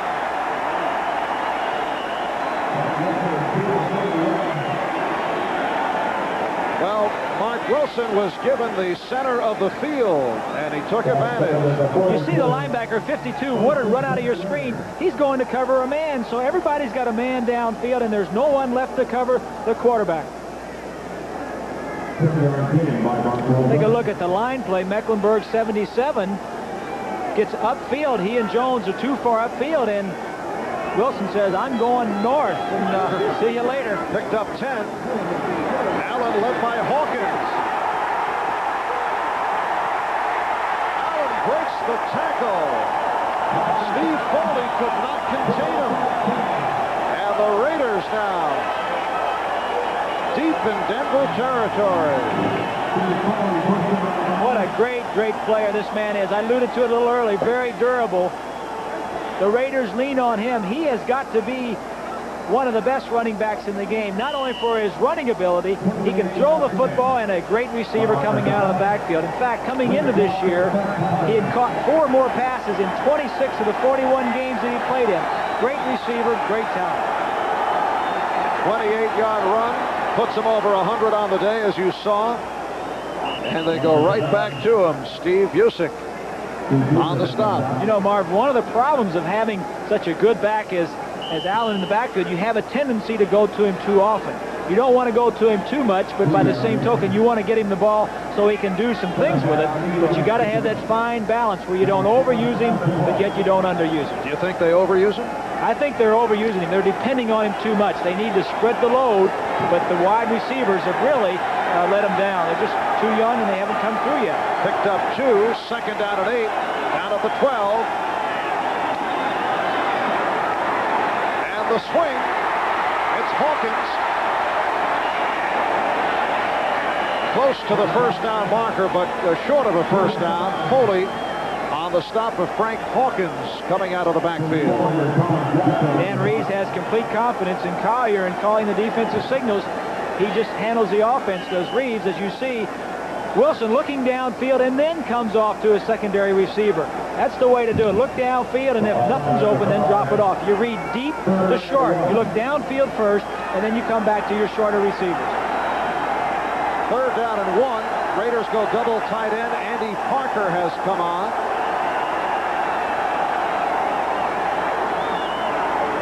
And here's Allen for the first down. Inside the 5. It'll be a first and goal at the 3. Busick on the stop of Marcus Allen.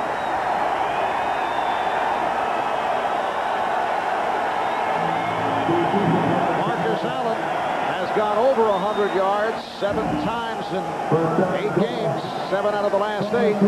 He had 135 against Cincinnati last week.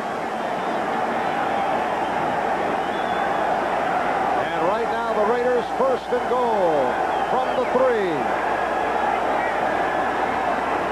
Play action with time. Has a man open. Touchdown. It's Trey Junkin.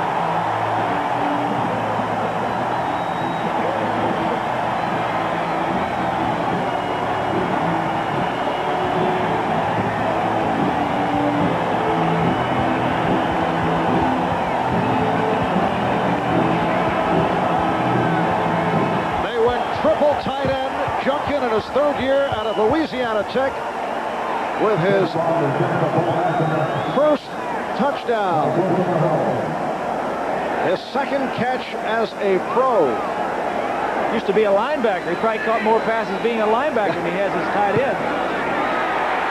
And Chris Barr has tied it at 21 with 8:55 left. Coliseum in Los Angeles. The lights have been on right throughout. Denver and Los Angeles tied at 21. 8:55 remaining. 3rd quarter. The kickoff by Barr looked to surprise the Broncos. Let's see. It went the 10 yards. And the Raiders have recovered. Looks as though Chris Barr makes the reception. It was Barr who came up with it. Watch the middle. There's nobody for the Broncos in the middle. He just kicks it 10 yards and says, I'll go get it. You defend me. And the 2 Raiders knock the Broncos out of the way. Something that they, I'll obviously felt coming into the ball game from their film study that the Broncos leave too soon to go back into to their blocking. A good play and beautifully executed. So the Raiders get it back. And here's Allen.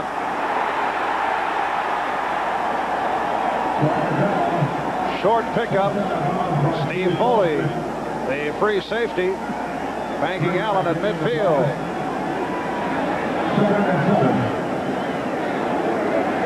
The touchdown. Let's go back. Here is Junkin. He is blocking on the play. They wanted to throw it to this side over here.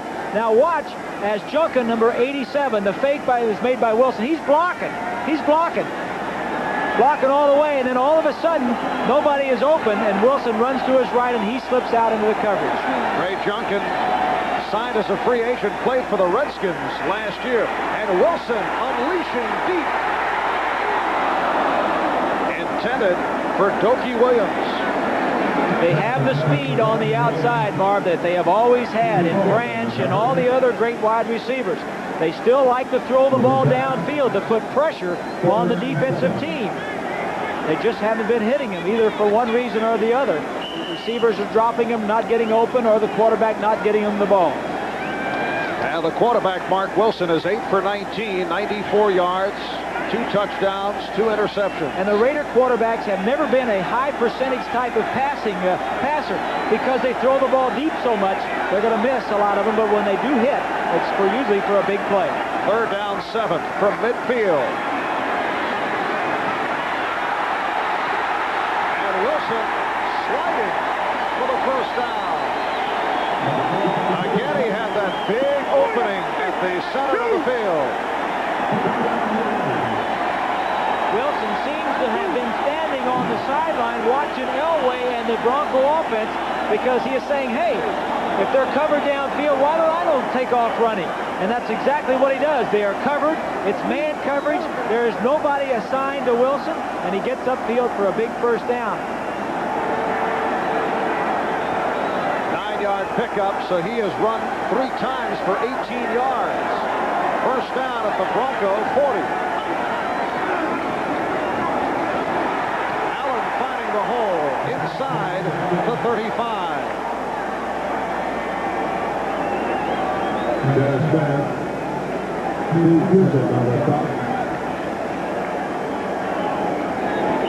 And check out this comparison.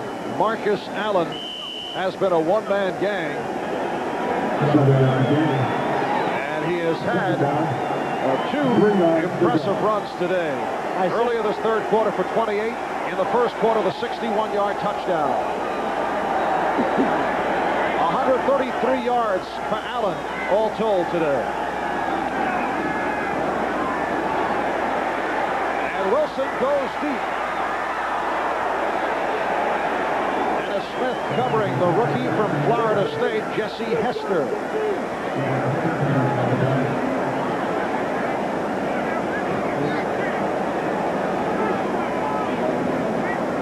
Take a look right here. We see a live shot of the line, but watch Busick. Now, there are times when the defensive linebacker covers the back if he comes out, and there are times that he just blitzes. Now, he is supposed to cover the back if he comes out. Now, watch him. He says, well, you're not coming. I'm going to blitz. Whoa, wait a minute. You are going out. I better get back and cover you. The little games that go on in the defensive line and linebacker. And a good hit by Barney Chavis on Mark Wilson. 3rd down, 3.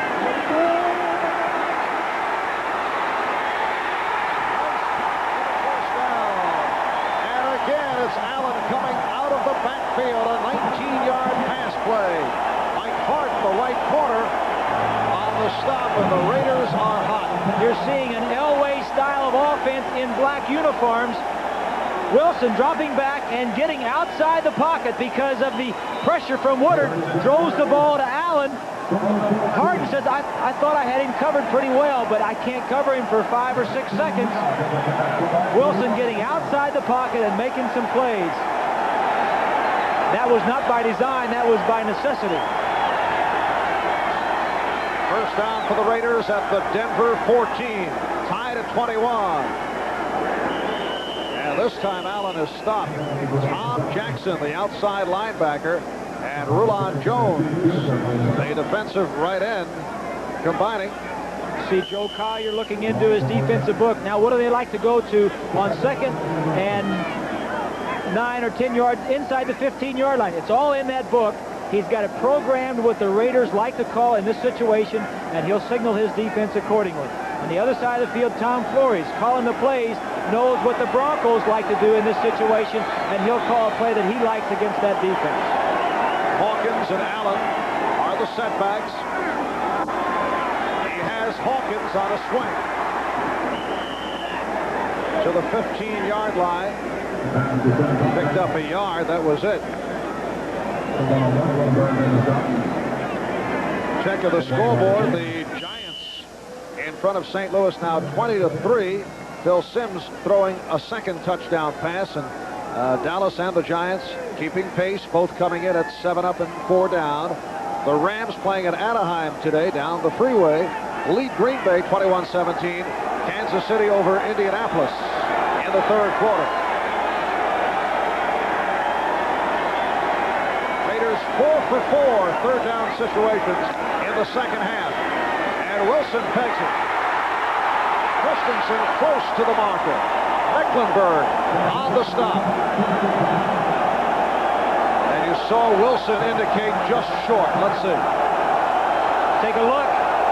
Smith, man-to-man coverage. Christensen set up like he was blocking initially to try and get Smith attention away from him. You watch Mecklenburg, 77, dropping back in the coverage. It's zone coverage. He's helping out anybody he can. The impressive thing, Marv, if you saw Wilson drop back, that time he looked to his left to look off the defensive backs and then threw to his right, and Christensen. He knew where he wanted to go. He was just decoying until he was ready to throw the football. Raiders going for it, 4th and less than a yard. And the Raiders pick up the first down. So the hurdle move.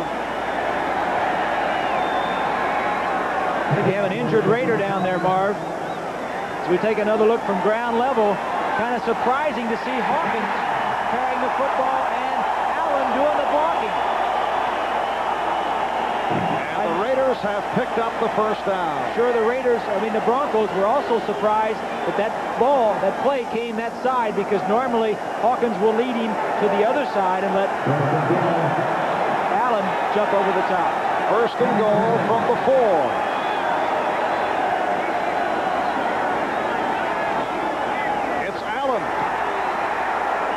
Close to the goal line.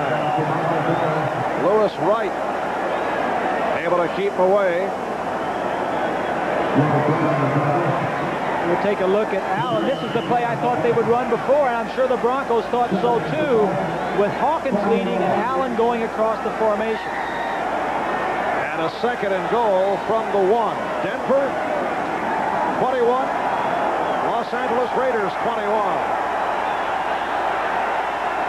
They line up in the eye now. And the bootleg, and Wilson has it. Touchdown. Beautiful fake.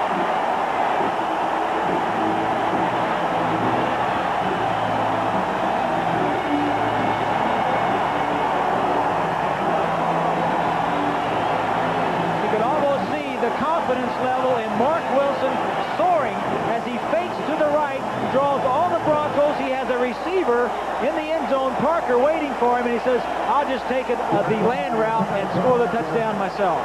And it was the squib kick by Chris Barr that Barr recovered that has led to this. And the Raiders move in front now with Barr putting it through. They lead it by the score of 28-21. Wilson in a turnaround here in the third quarter, and he has led his Los Angeles Raiders to a 28-21 lead over the Denver Broncos. 3.5 remaining in the third quarter. Denver has not had the football. They had it for that quick series, and then the touchdown to Trey Junkin, touchdown pass, then the squib kick leading to the Wilson on the keeper, able to bring it in. Tricky hop, and it will come out to the 20-yard line. Chris Barr has had himself a strong game. And here are the Broncos now from their 20.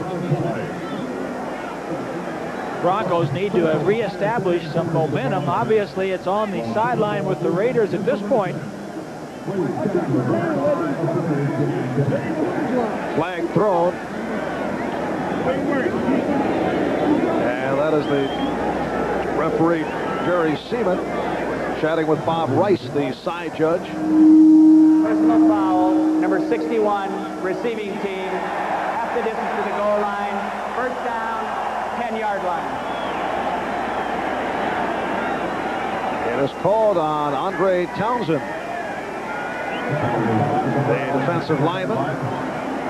So the ball is marked back at the 10. John Elway has had an outstanding game, but has not been able to touch the football in this third quarter.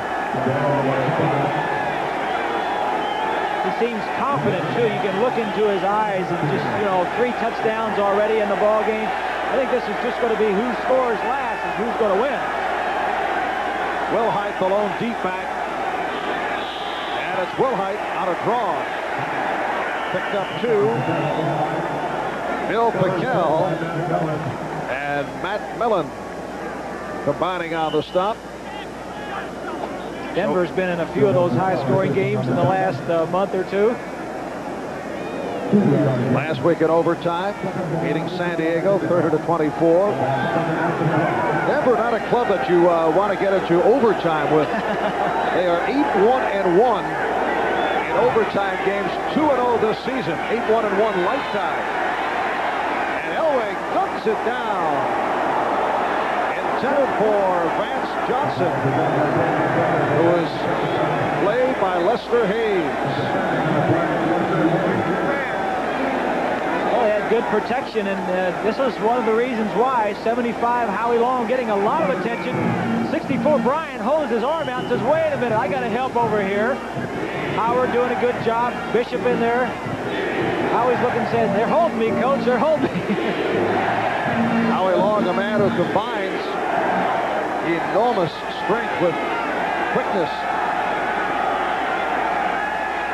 Third down and 8.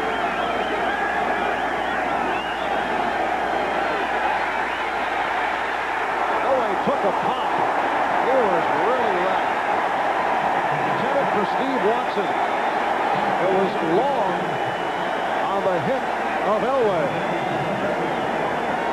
Long from the right side this time. He scoots out over there against Studdard, runs around Studdard, and Elway barely gets it off, but he'll remember that blow. Wrapped up like a pretzel. And another quickie series for Denver. As the Raiders have taken charge, Broncos have not picked up a first down in this third quarter. The Raiders with 8. And Chris Norman will punt for the 5th time today.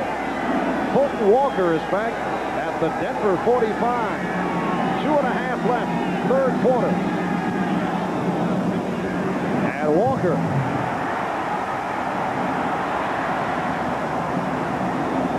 stopped at the 43 by Randy Robbins.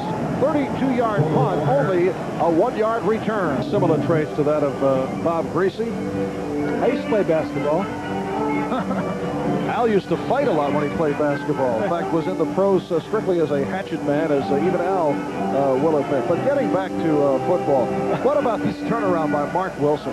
Well, the thing about Mark Wilson, he's been inconsistent, and he has been inconsistent in this ball game. But he is riding the crest of a strong series of 2 right now. If he can put another one together, they'll have a big lead going into the fourth quarter. Off the first down play, Allen out of the backfield. Inside the 40, 2:15 remaining in the third quarter. And the Raiders leading the Broncos 28-21. Giants doing it over St. Louis now 27-23. 37-yard run for a touchdown by George Adams. Rams leading Green Bay in the fourth quarter 28-17. Second down and 4. 6-yard pickup on that pass play. Ball at the Bronco 38. Flag thrown. Allen hit the line, but a penalty marker down.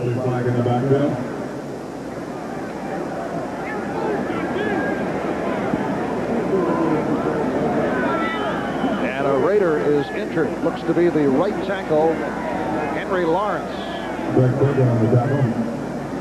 Henry Lawrence, who made it to the Pro Bowl last year out of Florida A&M in his 12th season in the NFL. Raiders with a very deep offensive line. The backups including people like Shelby Jordan, Kurt Marsh, who played well last week, particularly in that final drive against Cincinnati. Dave Dalby is the backup center. So they're in good shape. They really are. Marsh, #1 draft choice. We'll get the call here from Jerry Seaman. Illegal motion, number 32, offense, still second down. So the motion called on Marcus Allen, and Shelby Jordan has come on, replacing Henry Lawrence. Timeout is called. We'll be back right after Coliseum in Los Angeles. The rain has stopped. There was a steady drizzle throughout. The lights have been on from the start of the game. A 2nd and 9 for Mark Wilson. And Wilson picks it too far, and it's intercepted. And Lewis Wright was looking to lateral. So Wright on the pickoff as Wilson overthrew. Take another look at this. I thought one of the Raiders was offside starting the play, but Wilson, the inconsistency, 2 strong drives, and now trying to throw the ball. I don't know where. I guess he was throwing it to the receiver on a curl. Dokie Williams. Louis Wright making the interception, but I think the Raiders wide receiver, in fact, Williams, was offside on the play. Dan Reeves saying coming into this ball game, we have to establish the run and not turn the ball over in good field position for the Raiders. Well, the last 3 possessions, the Raiders have started on their own 42, their 48, and then the Broncos 43. So he got a reprieve with that interception. Lewis Wright with his 4th interception of the season. One of the heroes of the victory in overtime over San Diego last week. And Denver takes over from their 44. Long count. A hole for Will Height. Reggie McKenzie on the stop. Set for an update. Let's go to NFL 85. Marv, a double dose of bad news for the Patriots today. Not only did they lose in overtime to the Jets and thus fall a game behind in the AFC East race, but they have lost the man who directed them through their 6-game winning streak. Steve Grogan hurt on this play, strained knee ligaments, and the update is he could miss as much as a month. Marv? All right, Bob, 41 seconds remaining here in the 3rd quarter. Will Height has the first down. And the word on Henry Lawrence is a bruised left knee. The Raiders are hopeful that he will be able to return. And that left knee's got a lot of poundage to support. Ooh. Henry Lawrence probably weighing over 300 pounds. What a subtle way of saying he's a big man. Well, he is a big man. When I was in the Pro Bowl with him, I was glad to have him in front of me. Tries to slip away from it. Very clever banner there. Very nice. Yes. Guaranteed to get on camera with the mentality of our director and producer. All right, that's the end of the 3rd quarter here at the Coliseum, with the Raiders leading the Broncos.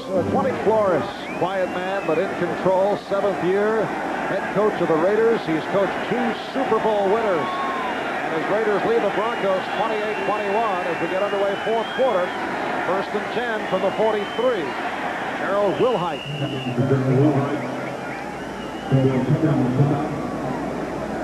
Picked up 3. Piquel and Turan converging on the tackle. 2nd down and 7 now at the Raider 40-yard line. So Wilhite getting quite a bit of action today. He suffered that pinched nerve at his neck last week. Earlier in the season, bothered by a knee problem.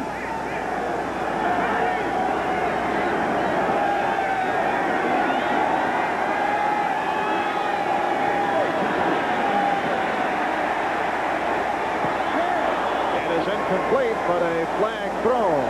Intended for the tight end, Clarence Kay.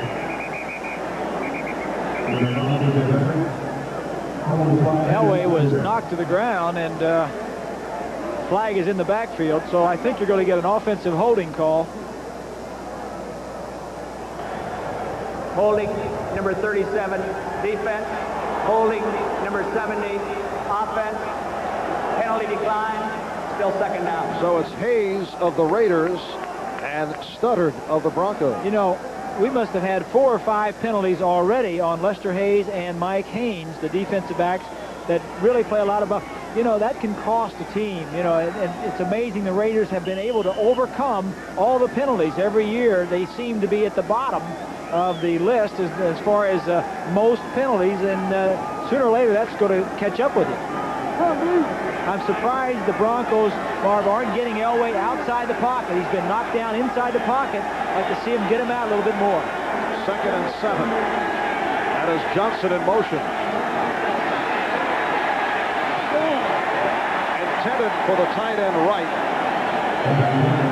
Stacy Duran was right with James Wright. Caught 4 passes last week against the Chargers, and as we mentioned earlier, in recent weeks the tight ends have certainly gotten into the offense. Well, I think they're looking more to their tight ends because of Hayes and Haynes, very tough on the outside. But the other thing, he's getting more pressure up the middle now, and I think playing man-to-man coverage in the secondary, you don't have that big cushion to complete the ball, especially when you have the pressure. The other thing is get him outside the pocket where you have more time and just drill it to the man that's open. It's a 3rd and 7 for Elway. Fake the reverse. And throw for Brown, and Watson on the catch for the first down.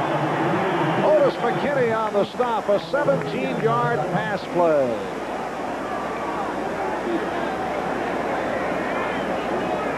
The Broncos getting him outside the pocket. More time. Fake the play. Now you get outside. Now you've got some time. Now it's not a matter of reading. It's just seeing who's open and throwing the football. He couldn't tell who he was throwing it to because there was 2 receivers there. But Elway is more dangerous, especially against a team with aggressive rush and aggressive coverage outside the pocket. 3rd catch of the day for Steve Watson. And a first down for Denver. That's Sampson peeling off. Here is Wilhite turning the corner and bumped out at the 16. Otis McKinney pushed him out. McKinney, a starter for the injured Van McElroy, who had re-aggravated the hamstring pull last week against Cincinnati. Rod Martin complaining to the official on that side that he was being held by Clarence Kay. And the way the running back went around that end where Martin was, I would have to agree with him because Martin normally will make that play come off the block. Denver has a 2nd and 2 inside the 15.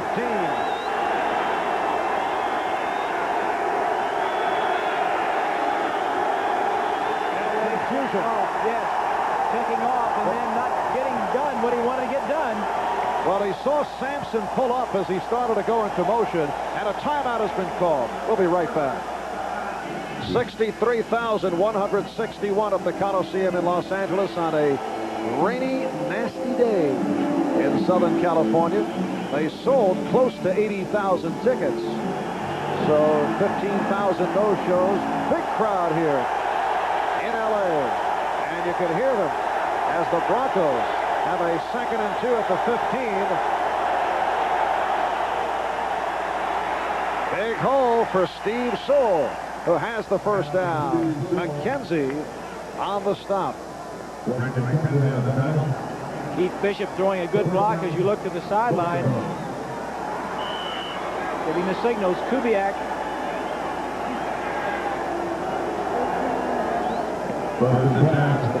Backup quarterback Gary Kubiak, who last year led Denver to an overtime victory over the Raiders last October, coming on for John Elway. First down at the 12. Raiders lead it 28-21. Elway off the roll. And threw it away. He was being chased by Piquel. He was looking again to go across the field.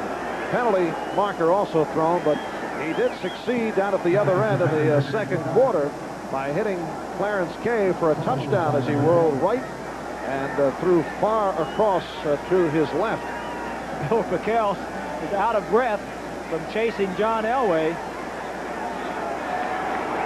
Defensive holding again on the Raiders.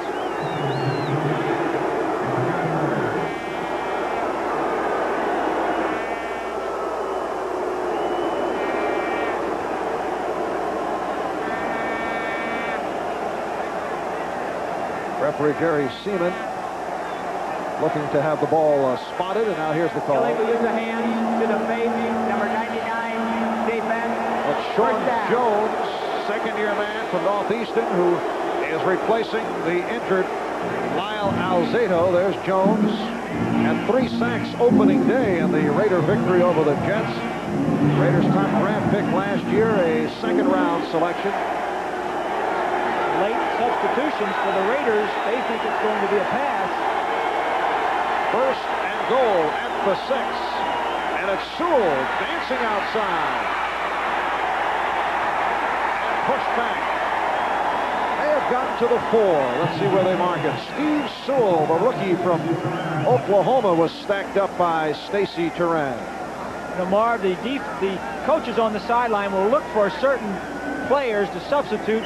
Steve Sewell comes into the ball game. They probably thought that Denver was going to throw the ball because Sewell has been catching the ball rather than running it. So the Raiders substituted their pass defense players, and he had to run. But there's a lot of strategy going on in the press box. Second and goal from the 4, and it's Sewell. Sewell is in. Touchdown.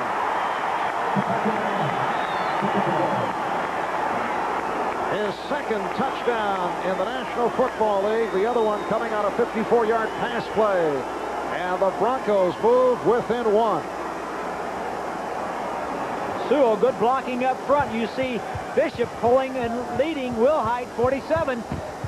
Mike Haynes just covering his man. Now he sees the hole, cuts up to the inside, and dives into the end zone for the touchdown. Steve Sewell, who has carried the ball 7 times for 28 yards, bringing Denver within 1. Now Rich Carlos will look to tie it. The holder is Kubiak.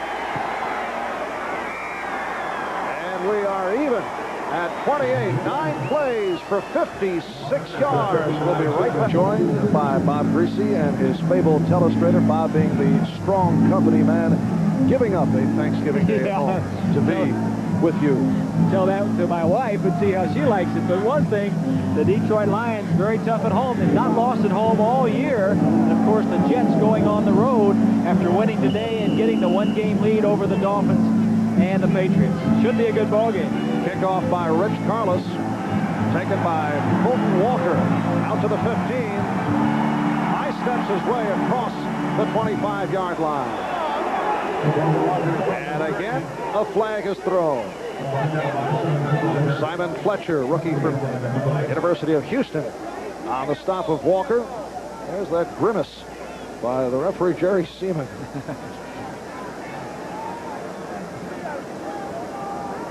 And there's the hold called on the Raiders. He has that transfixed look as he indicates the penalty. And this will be the worst field position of the second half for the Raiders. Illegal use of hands in the back, number 43, receiving team during the return. First down. Number 43 is Sam Seal, the other kickoff return man, along with Fulton Walker. Sam trying to help out. Walker has done a good job for this Raider team, Marv, since he's come over from the Dolphins. I think he's number 3 or 4 in the National Football League. Actually, number 4 in punt return, so they've done very well. Raiders first down from the 12. And it's Marcus Allen reaching out near the 15. Marty Chavis on the stop. 11.5 remaining, fourth quarter. Raiders and Broncos tied at 28. Giants winning big over St. Louis, 34-3 in St. Louis. Rams having their way against Green Bay, bouncing back from the loss to the Falcons last week. And we are even at 28. John Elway has thrown 3. It's been an up and down day for Raider quarterback Mark Wilson. Marcus Allen, 17 carries, 138 yards. And Wilson to throw with time. It's deflected. Incomplete. Intended for Christensen.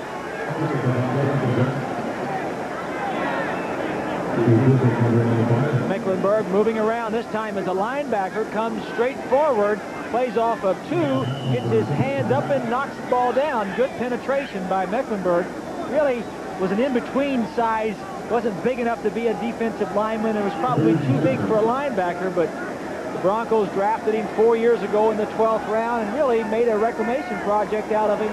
Last year played linebacker and is really the star, if there is a star, of that no-name Bronco defense. And Marcus Allen limping to the sideline. Kenny King has come on. King and Hawkins now in the backfield.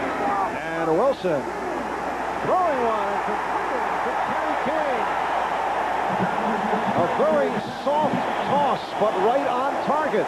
So King comes out of the backfield and combines on a 37-yard reception. Kenny King with fresh legs. You'll see him right here. What he's going to do is just swing out of the backfield. Fresh legs, having only caught 2 passes all year. All the other receivers come to the inside. You see Christensen now. It's man-to-man. Good throw by Wilson, and that is throwing it to the outside where King can make the play. Kenny King lost his starting job to Frank Hawkins. He's been primarily a backup halfback. And King gets the call here. Ken Woodard, the outside linebacker, making the stop. Kenny King in his 7th season out of Oklahoma, a 3rd-round draft pick of Houston. In 1980, he was a running mate of Earl Campbell with the Houston Oilers. And Kenny hears it from the crowd as he heads back off. Marcus Allen, who hobbled off 2 plays back, apparently all right. And Hawkins are the setbacks. 2nd and 8 from the 46. Pass intended for the tight end, Todd Christensen. And a 3rd down play coming up for Wilson. Kansas City leading Indianapolis 20-7. Christensen shaking his head as he comes back to the huddle.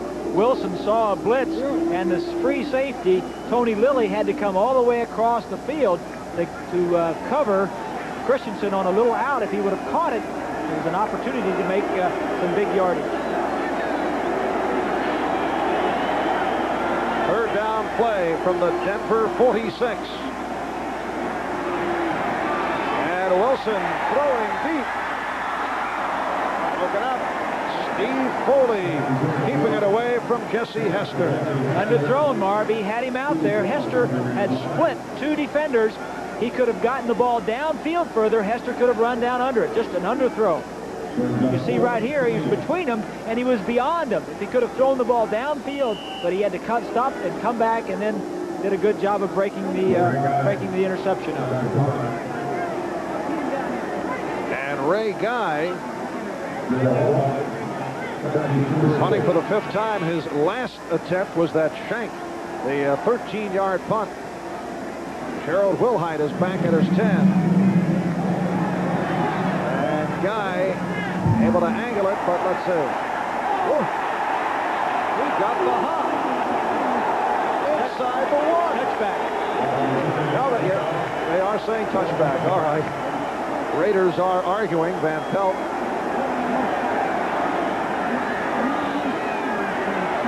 Van Pelt pleading his case. A meeting between the Raiders and Broncos. There have been some daddies. Remember this? Last year, Rich Carlos with the game-winning field goal in overtime to make it a sweep of the 2-game set a year ago. And you know, it may come down to the field goal kickers again, Marv. It's shaping up that way. Tied at 28. 9:56 left. In this 4th quarter, off the 46-yard punt by Guy that did carry in. Elway, 1st down from his 20.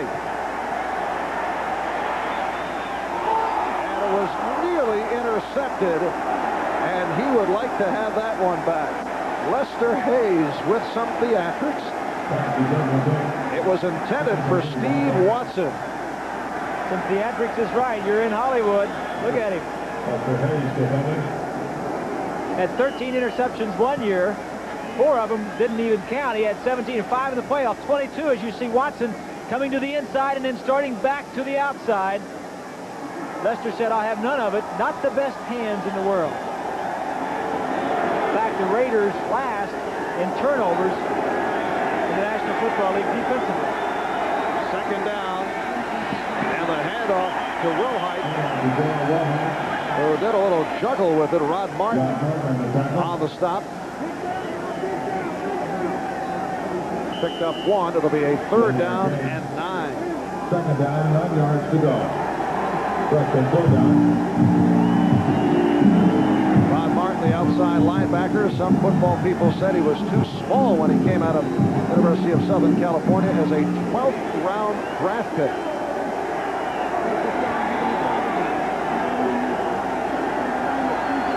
Sampson in motion. Elway has the time. As Piquel was blocked, and Elway running for the first down. Elway lunging across the 30, and the folks holding the yardstick markers made a quick move to get out of the way. Well, they did.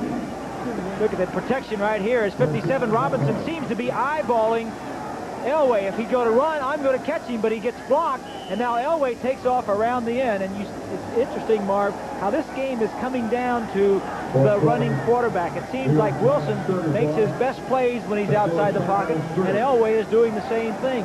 Can't get anything done inside, outside the pocket. He seems to be doing pretty well. And picked up the first down at the 31-yard line. 9 minutes left, 4th quarter. We are tied at 28. This is Sewell. Nearly pulled away. Steve Sewell. Brad Van Pelt got a piece of it. And Van Pelt shaken up.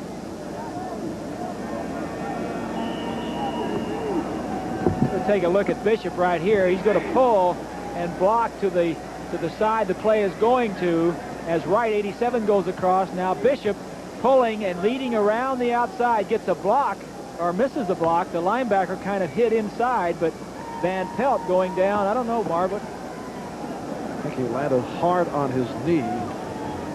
Brad Van Pelt, who joined the Raiders last season, 6 weeks into the season, following 11 years with the Giants, took over Ted Hendricks' old spot at his 13th year out of Michigan State. We have seen more of Jerry Robinson today as the Raiders have been rotating. He had been used sparingly since he was acquired from the Eagles. I think he's been used primarily on pass defense and comes in certain passing situations. But the field, as we see, Van Pelt seems to be all right. The field is in good shape. We've had intermittent drizzle throughout the ball game. The grass seems to be a little slippery on top, but the field is solid, and you haven't seen any big mud piles or anybody really tripping because of the field. I know you normally check out the playing field before ball games. Kind of rainy conditions today. Did you check it out? Certainly did. Set my spies down. Set your spies down? Spies down, yes. My spies went down, checked the field out, and in effect, you stayed away from the muddy field. Would not go onto the field. Again, it's Sewell.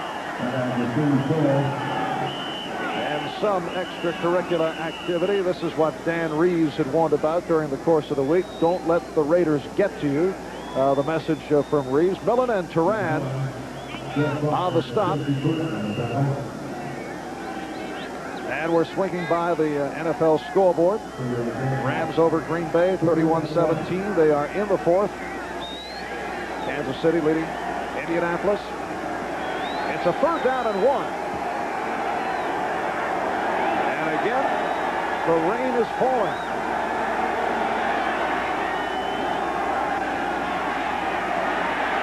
Steve Sewell accelerating. Was pushed back. We'll have to see where they spot it. Rod Martin, number 53, and Mike Haynes combining. 3rd and short yardage, as you see Martin 53 and the defensive surge Good block on Martin by Studdard, but Sewell seems to be running a little bit high for a third and short yardage situation. Whenever you stand up in that defensive line, you can expect to be thrown back on your back. So the first down picked up by Sewell at the 41. 7.5 left, fourth quarter. And here's Wilhite finding the hole out across the 45.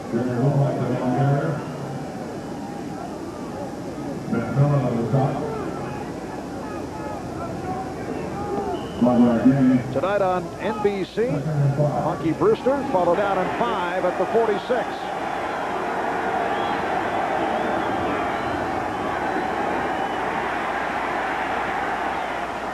And it's Clarence Kay, but a penalty marker is down in the secondary. Kay on the reception, stopped by Bill Piquel.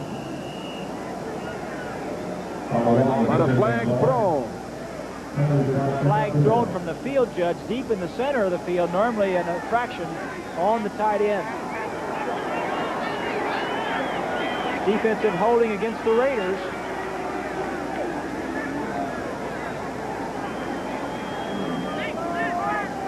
And that is Mike Haynes, the right corner, discussing it. So the Raiders with their 10th penalty of the day. Broncos hit for only 4. Holding, number 22, defense, first down. And it is Haynes. That's his second or third. Mike Lester Hayes has 3 or 4, and I know we mentioned it once before, Marv. I think it bears repeating. The Raiders last in the AFC in being penalized, and 24th out of the entire 28 teams in the league. So this is not uncommon for the Raiders. First down for Denver at the Raider 49. And here is Sewell. And again a flag has been thrown. Sewell to the Raider 45. Reggie McKenzie, a rookie from Tennessee, on the stop. 6:17 left in the fourth quarter, tied at 28.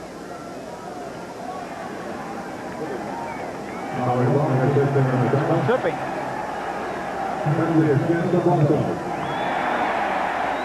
So the penalty now on the Broncos.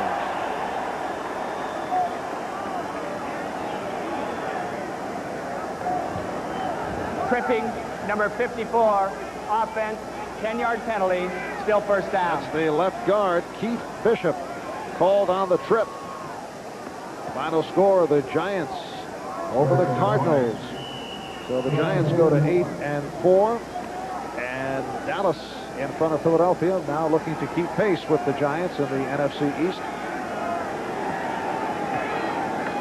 It'll be a 1st and 20.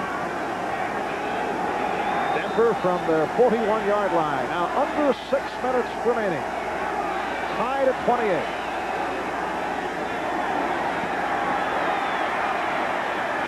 Elway hauled down. The fumble is recovered by Studdard, the left tackle, but it may have been whistled dead. Long and Jones combining for the 4th sack of the day for the Los Angeles Raiders.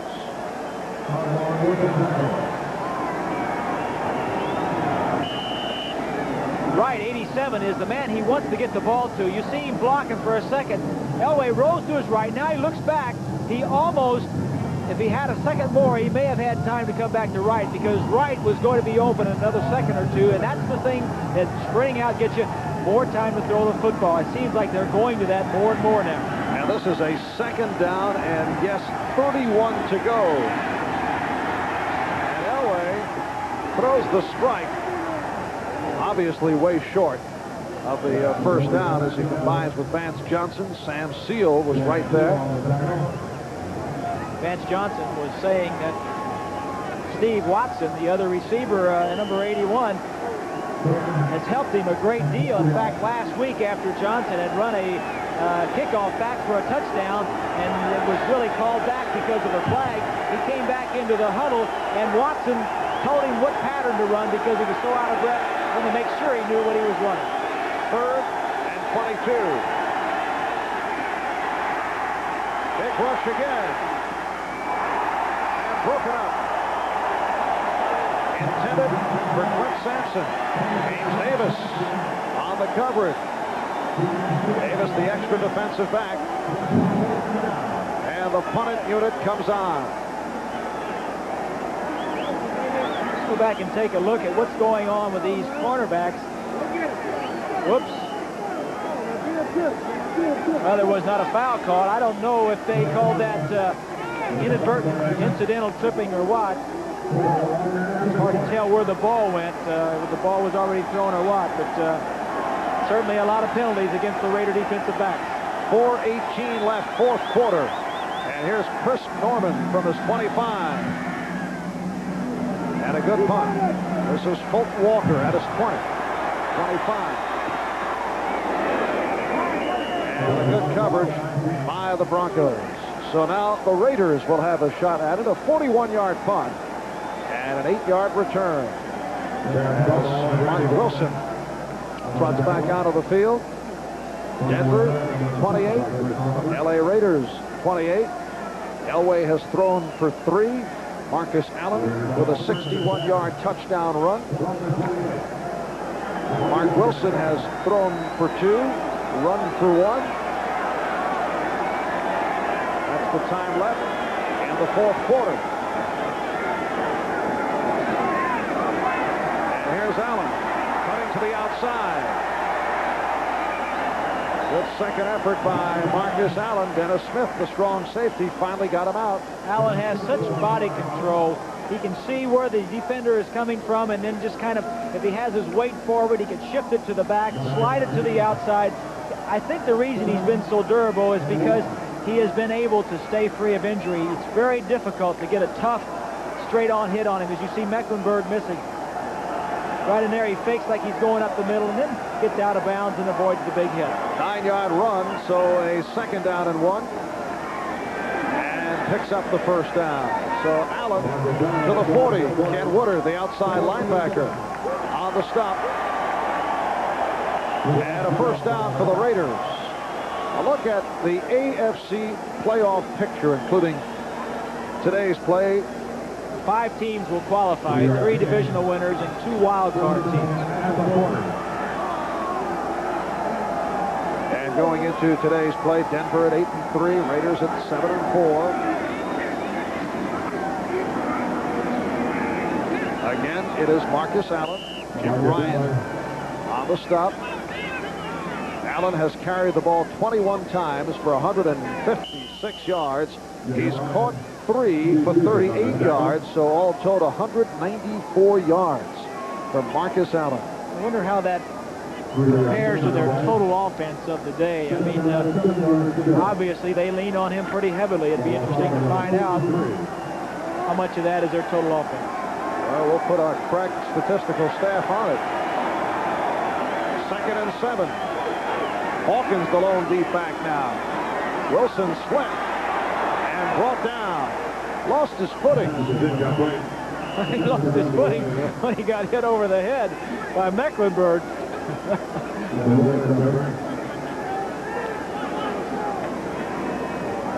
The no-name defense. It's Chris Barr with a big smile on his face, trying to keep the pressure off of him. Knows it may come down to he or Rich Karlis. Statistician Ross Schneiderman with the facts that you have requested. Raiders 337 total yards. Allen overall 194. 2 minutes and 41 seconds remaining in this fourth quarter. It's a 3rd down and 7. Look out as Wilson is brought down. Dennis Smith. It's his 4th sack of the season. Obviously a safety blitz coming on. Wilson knew that he had man-to-man coverage downfield if he just had a little bit longer to throw. Mecklenburg up there just drawing the attention of the center. Drops off for coverage, and Wilson did not see Dennis Smith coming from the outside. A well-designed play by Joel Collier. Team concept, team defense. So the Raider drive is stopped. Clock running down to 2 minutes and 20 seconds. Remaining fourth quarter. And here is Ray Guy looking to angle.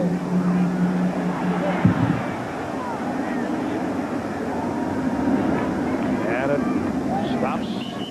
about the 26-yard line, a 39-yard punt.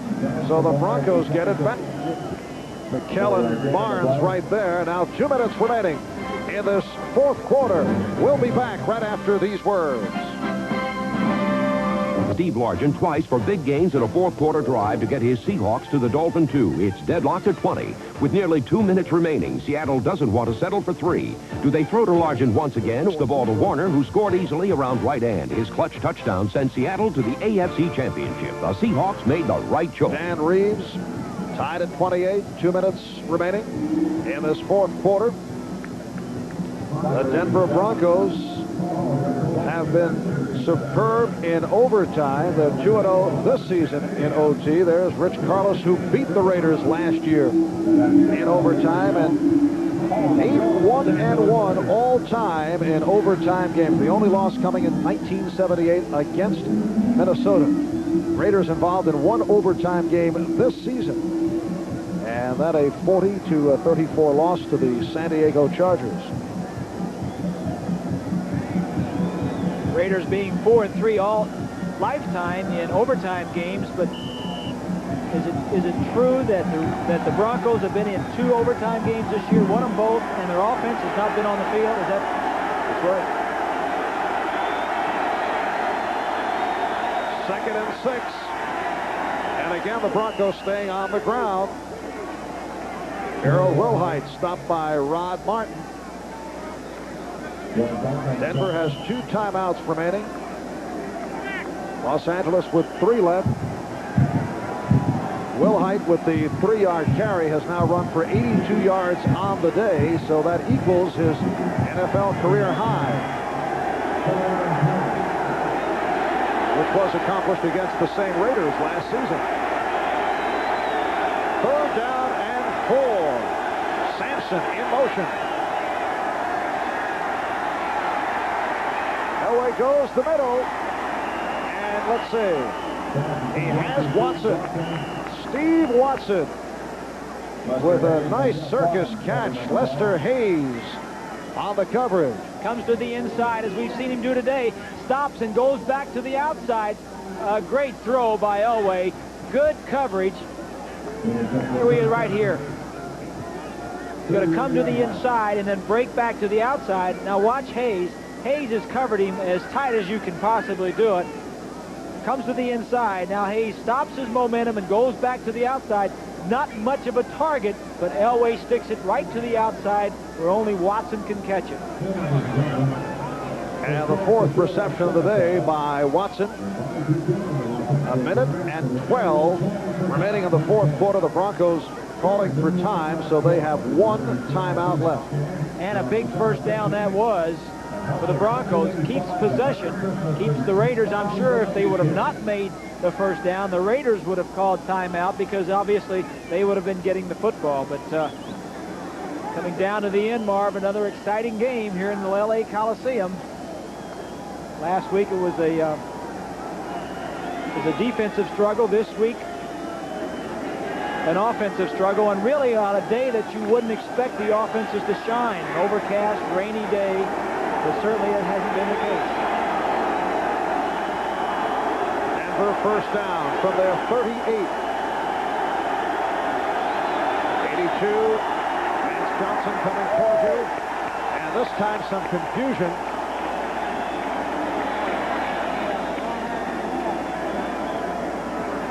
And timeout is allowed. You cannot have consecutive timeouts. Timeout was called off. Cannot call consecutive timeouts. That would have been the final timeout for Denver. But they restarted the 30-second clock. Flag is thrown. The completion to Sewell. Stacy Turan on the stop. That 30-second clock was down to its final seconds. That's why Elway had called for the time. That's why he wanted a time. But then when Jerry Seaman came in, they restarted, I'm sure. 12 men on the field. Offense. Let's delay a game, Jerry. Down to 1 minute 4 remaining in regulation. Well, at that point, you don't want to take your final timeout anyway. It's better to take a delay of game than take your final timeout.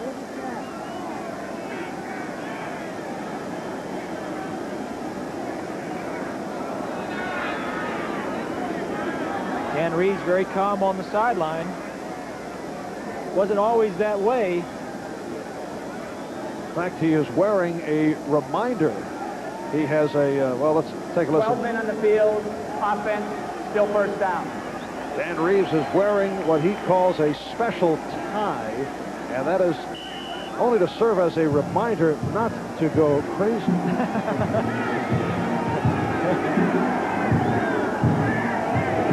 Well, he said at the beginning of the Elway era that he was John's own worst enemy because he was too hyper and just yelled at him too much, and the tie is one way to kind of settle himself down.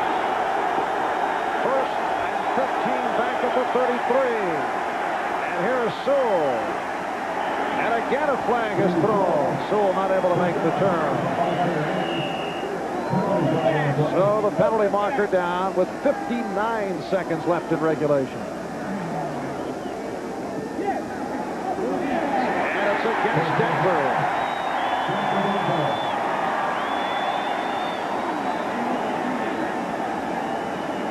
Well, that tie's certainly doing wonders. Well, he was, you don't know what he would have done without the tie. Dan Reeves admitting that he didn't handle John Elway correctly. He said that Don Shula did a much better job with Dan Marino than he did with Elway, but Personal foul, clipping, number 54, offense, still first down. Steve Bishop, the left guard, all around the penalty. And it backs Denver now to a first down. And very long. What's the philosophy here of the Broncos? Are they too far back? Do they just play to get into overtime, not make a mistake? I think the Broncos are going to be a little bit conservative, and the Raiders, you may see the Raiders using their timeouts.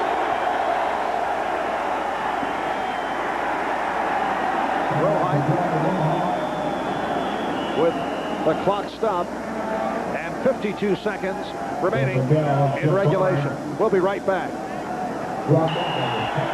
James Davis with the tackle, and we're down to 42 seconds remaining.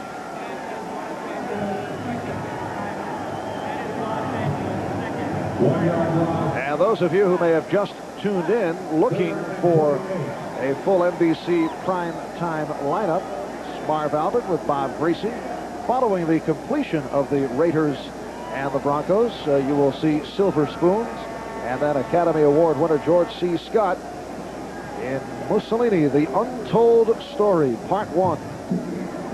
That'll be upcoming following the Raiders and the Broncos. And with 42 seconds remaining, we may have quite a bit of football ahead. 42 seconds left in regulation. Well, the Raiders have one timeout remaining. It's third and whatever, 25 or so. So the Broncos obviously are going to run something that is, they're not going to turn the ball over on. You would think they're hoping right now for overtime. The Raiders can call a timeout and get the ball after the punt with maybe 35, 36, 37 seconds, and they've got a shot at winning this game before it goes into overtime.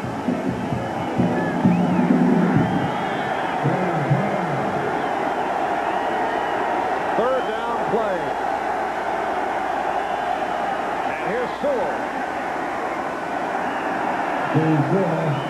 Out to the 24. And we now have 35 seconds left. The clock is stopped as a timeout is called by the Raiders, their final timeout. So Denver has the one left. And you will see the punting unit come on. Of course, the key thing here is the Raiders can go for the block. The Broncos have had some problems in the last few weeks with their punting and getting the punt off. They've had two blocks, really only one that counted because one was partially blocked and went past the line of scrimmage. But the key thing here is, are they going to rush the punter, or are they going to drop back and try and get a return? Chris Norman had one blocked last week by the Chargers. It'll be Fulton Walker on the return. Walker among the leaders in the AFC, averaging 11 yards per punt return. There he is in his 5th year out of West Virginia, one-time Miami Dolphin, and he is back at his 35-yard line.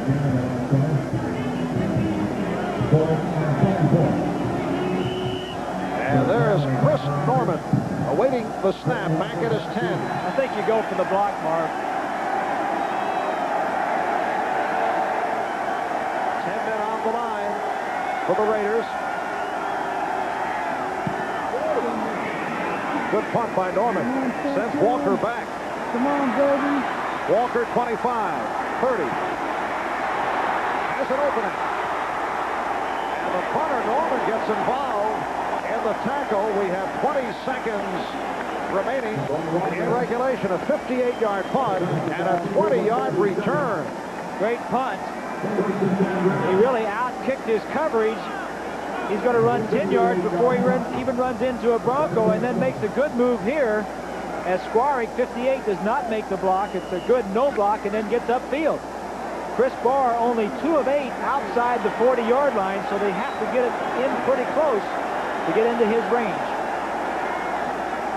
And here is Wilson looking downfield, throwing sideline, and he is out of bounds. Great interception, a one-handed interception by Wilson. But out of bounds with 13 seconds remaining in regulation. And Doki Williams is hurt. They can ill afford to lose Doki, the only, well, I started to say the only veteran receiver. They have Cliff Branch, who has been activated a couple of weeks ago after a hamstring injury, but really, of the 3 that are playing, the only veteran receiver, as we take a look. Oh, Wilson fell on his ankle. It looks like it might be his ankle or a twisted knee.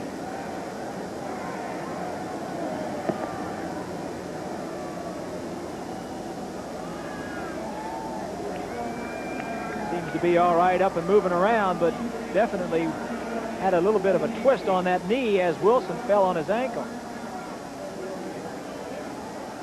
13 seconds remaining in regulation.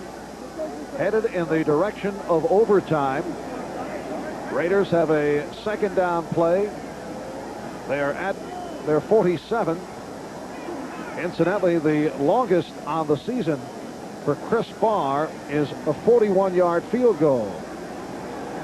That would mean, Marv, they would have to get it down inside the 25-yard line to get in his range. If it were on the 23-yard line, a 40-yard field goal. And Barr, after the slow start, has shown some signs in recent weeks. Got 2 of 2 last week against Cincinnati. That's how far they have to go.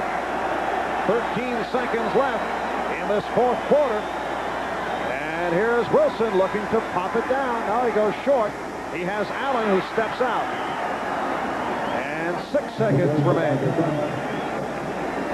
Of course, having the ball against the Broncos, you have to be a little bit careful because the 2 games that the Broncos won in overtime, the offense wasn't on the field. One, the defense intercepted a pass. I think it was Hunter, and set up a field goal by Carlos. And then the other, of course, the special teams last week on the block by Dennis Smith, and then Louis Wright picking it up and running it into the end zone. So just because their offense isn't on the field doesn't mean you have to worry about it. All right, here is Wilson. Time running out. See, 1 second remaining. They'll have a shot at it. They certainly do. 1 second remaining. And it's Jesse Hester, the man who dropped the touchdown pass earlier in the game, coming up with a clutch reception. Good protection. Wilson making sure he doesn't get it picked off. Throws it over 2 defenders and steps out with 1 second. As you look, Hester at the bottom of your screen. Throwing it in between. Hester with a presence. Here we go. And this will be about a 40-yard kick. He hit from 41 earlier this year. His longest ever, 45. This is for the ball game.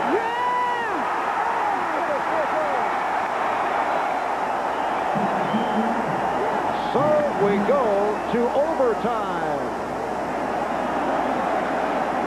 The 40-yard attempt by Barr.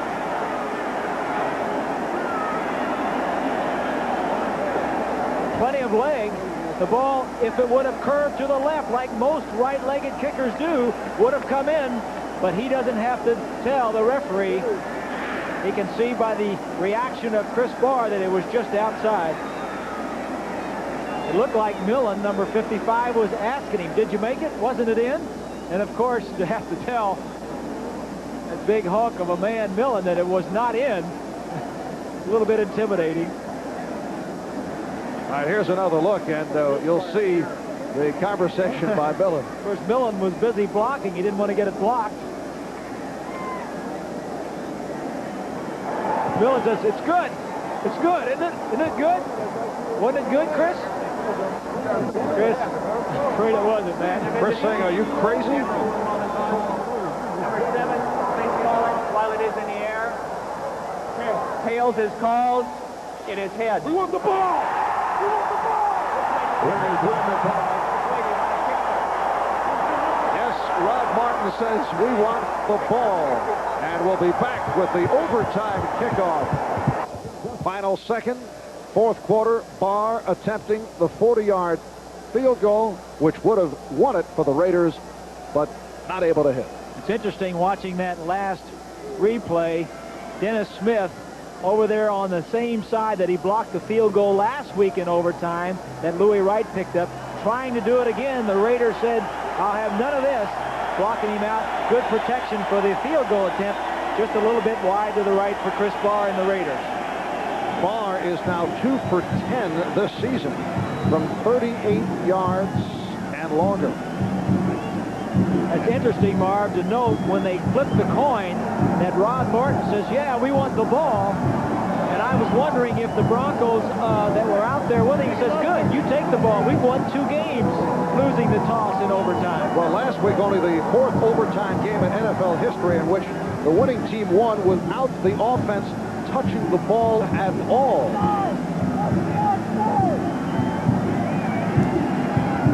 Rich Carlos teeing it up. Sam Seal and Fulton Walker are back.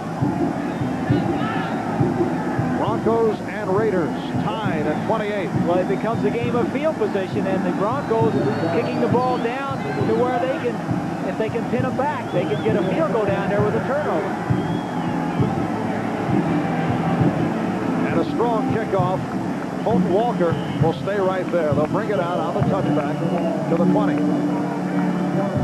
We are just underway in overtime for the Broncos, their 3rd overtime game of the season.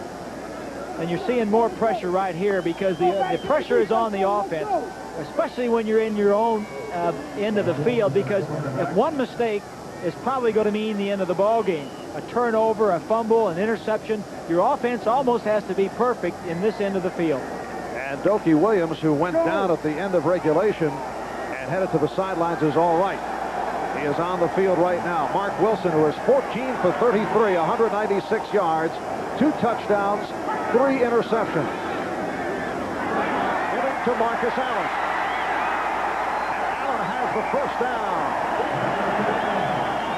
Martin and Smith on the stop. You would think that he might tire by this point, but he looked fresh.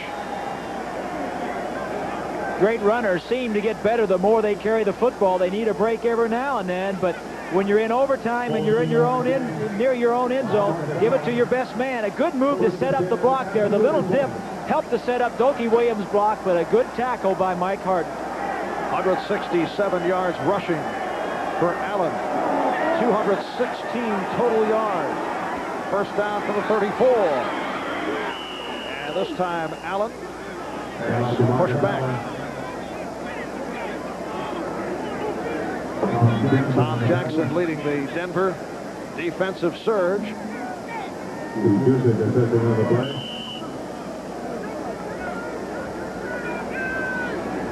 yard gain.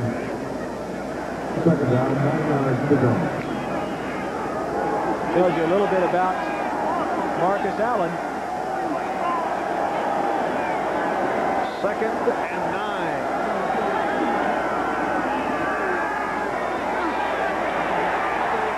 Busick.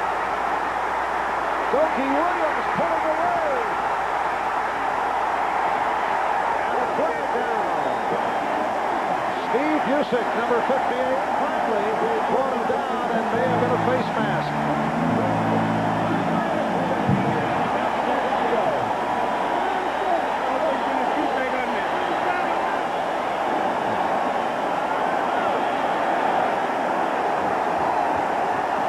So they'll tack on some yards, 42 yards plus the penalty.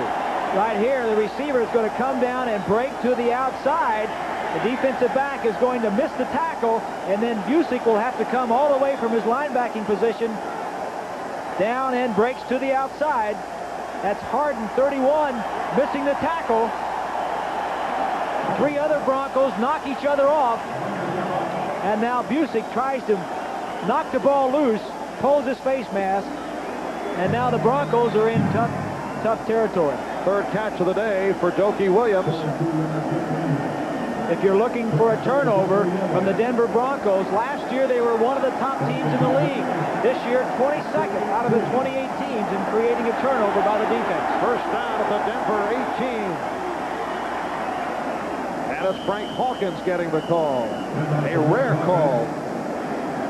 I'm sure all they're concerned about now is not fumbling the ball and leaving it to that man right there, Chris Barr. But when you just missed one, that has got to be on your mind.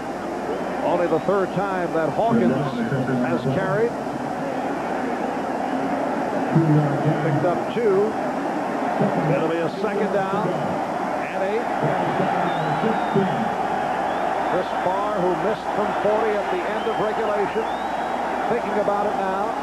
Tied at 28, 2 minutes in overtime. And Allen inside the 15. Reuben Carter, the nose tackle on the stop. And here is Barr coming on third down. They don't want to handle the ball anymore. I like this, Marv. If you have a missed snap on third down and the holder mishandles it, he can just fall on it and you can try it again on fourth down. It's a good call by Tom Flores. And Barr has not missed a field goal inside of 38 yards this season. This will be from 32 yards away. This time, Dan Reeves gets his timeout called in time. Last week they blocked it, but the timeout came in a little bit late, but they went back and blocked it again. Just to make Chris Barr think about it a little bit longer. And a timeout will break for these messages. Get that artsy guy with 10 minutes in to overtime. Third down situation, and Chris Barr looking to end it from 32 yards away. Here it is. It is all over.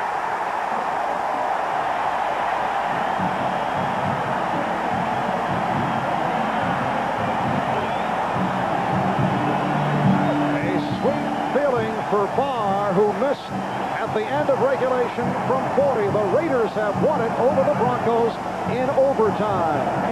Of the Raiders and the Broncos, and they have the Broncos and the Raiders on their schedule coming up.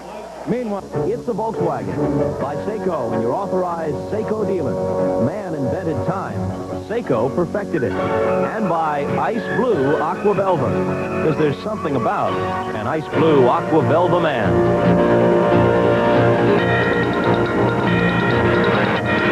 Hi again, everybody. I'm Bob Costas. Welcome to the pregame show. Ahmad Rashad is here, but sadly, Pete Axthelm's seat is unoccupied. Pete is a little bit under the weather today, and the shockwaves are already being felt in Las Vegas. Now, coming up a half hour from now, you'll see one of these two games on NBC. The big one involves the Broncos and the Raiders from the Coliseum in L.A. Rain is expected there. Denver leads the Raiders by a game in the AFC West, and they will play 2 weeks hence at Mile High Stadium in Denver. Now, of course, Lyle Alzado, with the Achilles tendon injury, is out for the season for the Raiders. Sammy Winder will not play today for the Broncos. Gerald Wilhite will open up at running back, and you may have heard that earlier in the week, with Winder hurt, The Broncos tried to sneak Rick Parros through waivers, but Seattle claimed him, so now he's wearing a Seahawks uniform. Indianapolis at Kansas City is our other game at 4 o'clock Eastern Time. Both these teams are 3-8. Matt Koeffler will start at quarterback for the Colts, not because Mike Pagel has performed that badly, but simply because Coach Rod Dowhower feels he has to shake things up. On the other side, Bill Kenny is injured for Kansas City, and the starting quarterback for the Chiefs will be Todd Blackledge as they try and snap a 7-game losing streak. As you know, Redskins quarterback Joe Theismann underwent surgery twice this week to repair the damage to his right leg after that frightening injury last Monday night. Yesterday, at Arlington Hospital, he shared these thoughts with our Bill McAtee. The moment that I was the most scared was when I was lying on the field, and I didn't want anybody to touch my leg. I just wanted to try and gain some type of composure to myself because the pain was excruciating. And all of a sudden, the adrenaline and anything else in the body, any body chemistries that do take over in a moment like that sort of took over. And I was still tense, and I was trying to hold my leg up, and I just said to Charlie, "Don't touch my leg. I know it's broken. Don't touch it. Don't do anything." And I just asked him, I said, did it come through the skin? I did not want to have the bone, because, you know, you just see things like the bone coming out of somebody. I did not want that to happen. Have you been able to watch the tape? Once. I didn't, you know, I'm a very lucky man in so much that I've got somebody that cares about me more than probably herself, and that's Kathy Lee Crosby. She wouldn't let me watch it. She said, "You don't want to see it." I said, "No, I want to see it." So Thursday night, she said, "All right, you want to see it? Go ahead." So I put it on, and I saw it, and as soon as I saw it, I turned the set off just like that. I said, "I don't want to see it anymore." Frightening. Yes, it's scary. I happen to think that severity of that instantaneous moment right there of what can actually happen in an arena, in a game, I think it sort of it shocked me when I saw it again, and I've had people come up and say they really, it set them back. It almost made them sick because it was such an, you know, the body just isn't made to go that way. You know, they don't put joints that go that way down there, and that was all I needed to say. I don't want to see it anymore. I don't even see pictures of it. Bill McAtee's entire interview with Joe Theismann will air at halftime on NFL 85. Now, quickly, through scores of other games, and perhaps the biggest game of the day, first place is at stake in the AFC East. Both the Patriots and Jets are 8-3. The Patriots have won 6 in a row, but they are playing now without Steve Grogan, the man who has directed them through that winning streak. He sprained a knee in the first half. Tony Eason has replaced him. The Jets led 6-3 at halftime. In the third quarter, the Patriots were driving for what looked like it would be the go-ahead touchdown, but Irving Fryer fumbled at the 2. The Jets recovered, and almost immediately thereafter, this play occurred. Ken O'Brien, the top-rated quarterback in the NFL, will find Wesley Walker wide open, and it looks like the veteran hasn't lost much, if any, of that 9.3 speed. He covers 88 yards on this one, a terrific turnaround in the space of a couple of plays, and the Jets have the lead at the Meadowlands, 13-3, and Joe Walton and his staff are celebrating. Miami is in front of Buffalo at Buffalo, 17-14. Dan Marino has thrown 2 touchdown passes for the Dolphins. Chicago on their way to a record of 12-0, leading in the 4th at Soldier Field. They just added a safety. 29-0 is the score. Walter Payton is over 100 yards for the 7th consecutive week, tying the NFL record. He now shares it with O.J. Simpson and Earl Campbell. One of his runs, 40 yards for a touchdown, and yes, Refrigerator Perry has scored again from about 1.5 yards out. He went airborne. He dove over a couple of Falcon defenders. They're loving it at Soldier Field, leading 29-0. Washington and Pittsburgh at one point. Pittsburgh trailed 14-3. They came back to tie it. Now the Redskins have opened it up again, 27-17 with Jay Schrader at quarterback. The Browns have lost 4 in a row to Cincinnati, but they are leading at home in this one, 24-6. Turk Schonert in at quarterback for the Bengals. A hip pointer sustained by Boomer Esiason, and he's left for the rest of the game. Gary Danielson opened for the ineffective Bernie Kosar at quarterback for the Browns and threw a 72-yard touchdown pass to Clarence Weathers.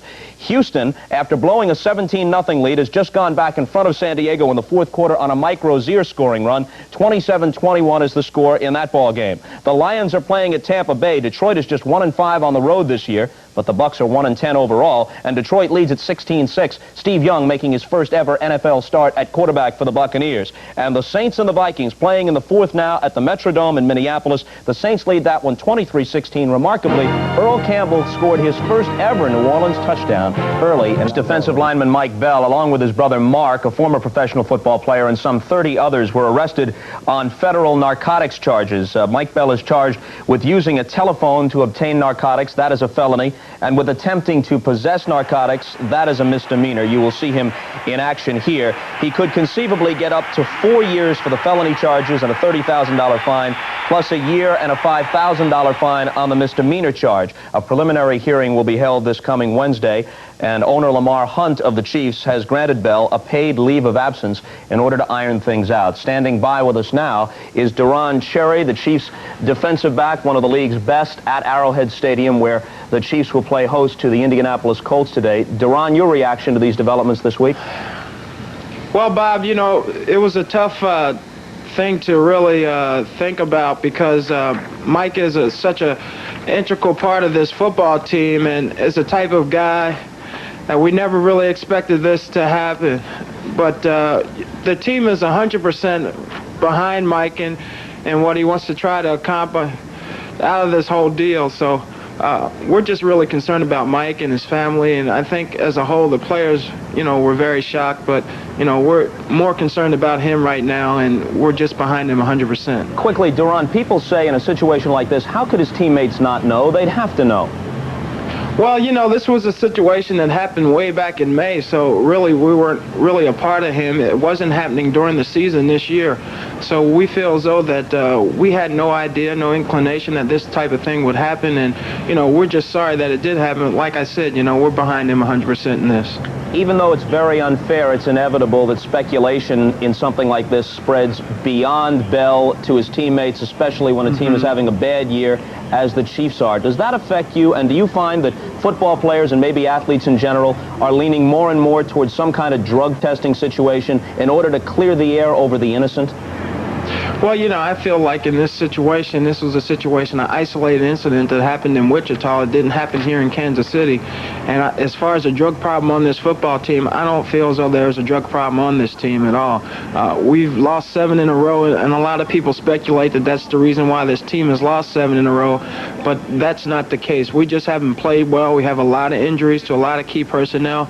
And like I said, it happened way before the season even started, and if we were 8-3 right now, nobody would even speculate that. So at this point, I don't think that our team is concerned about that problem, and we're just ready and more concerned about playing football. One more item very quickly, Duron. There has been speculation about John Makovic's future, that he might be fired before the year is over, and your team has lost 7 in a row. Talk of dissension. What's the situation on your club right now?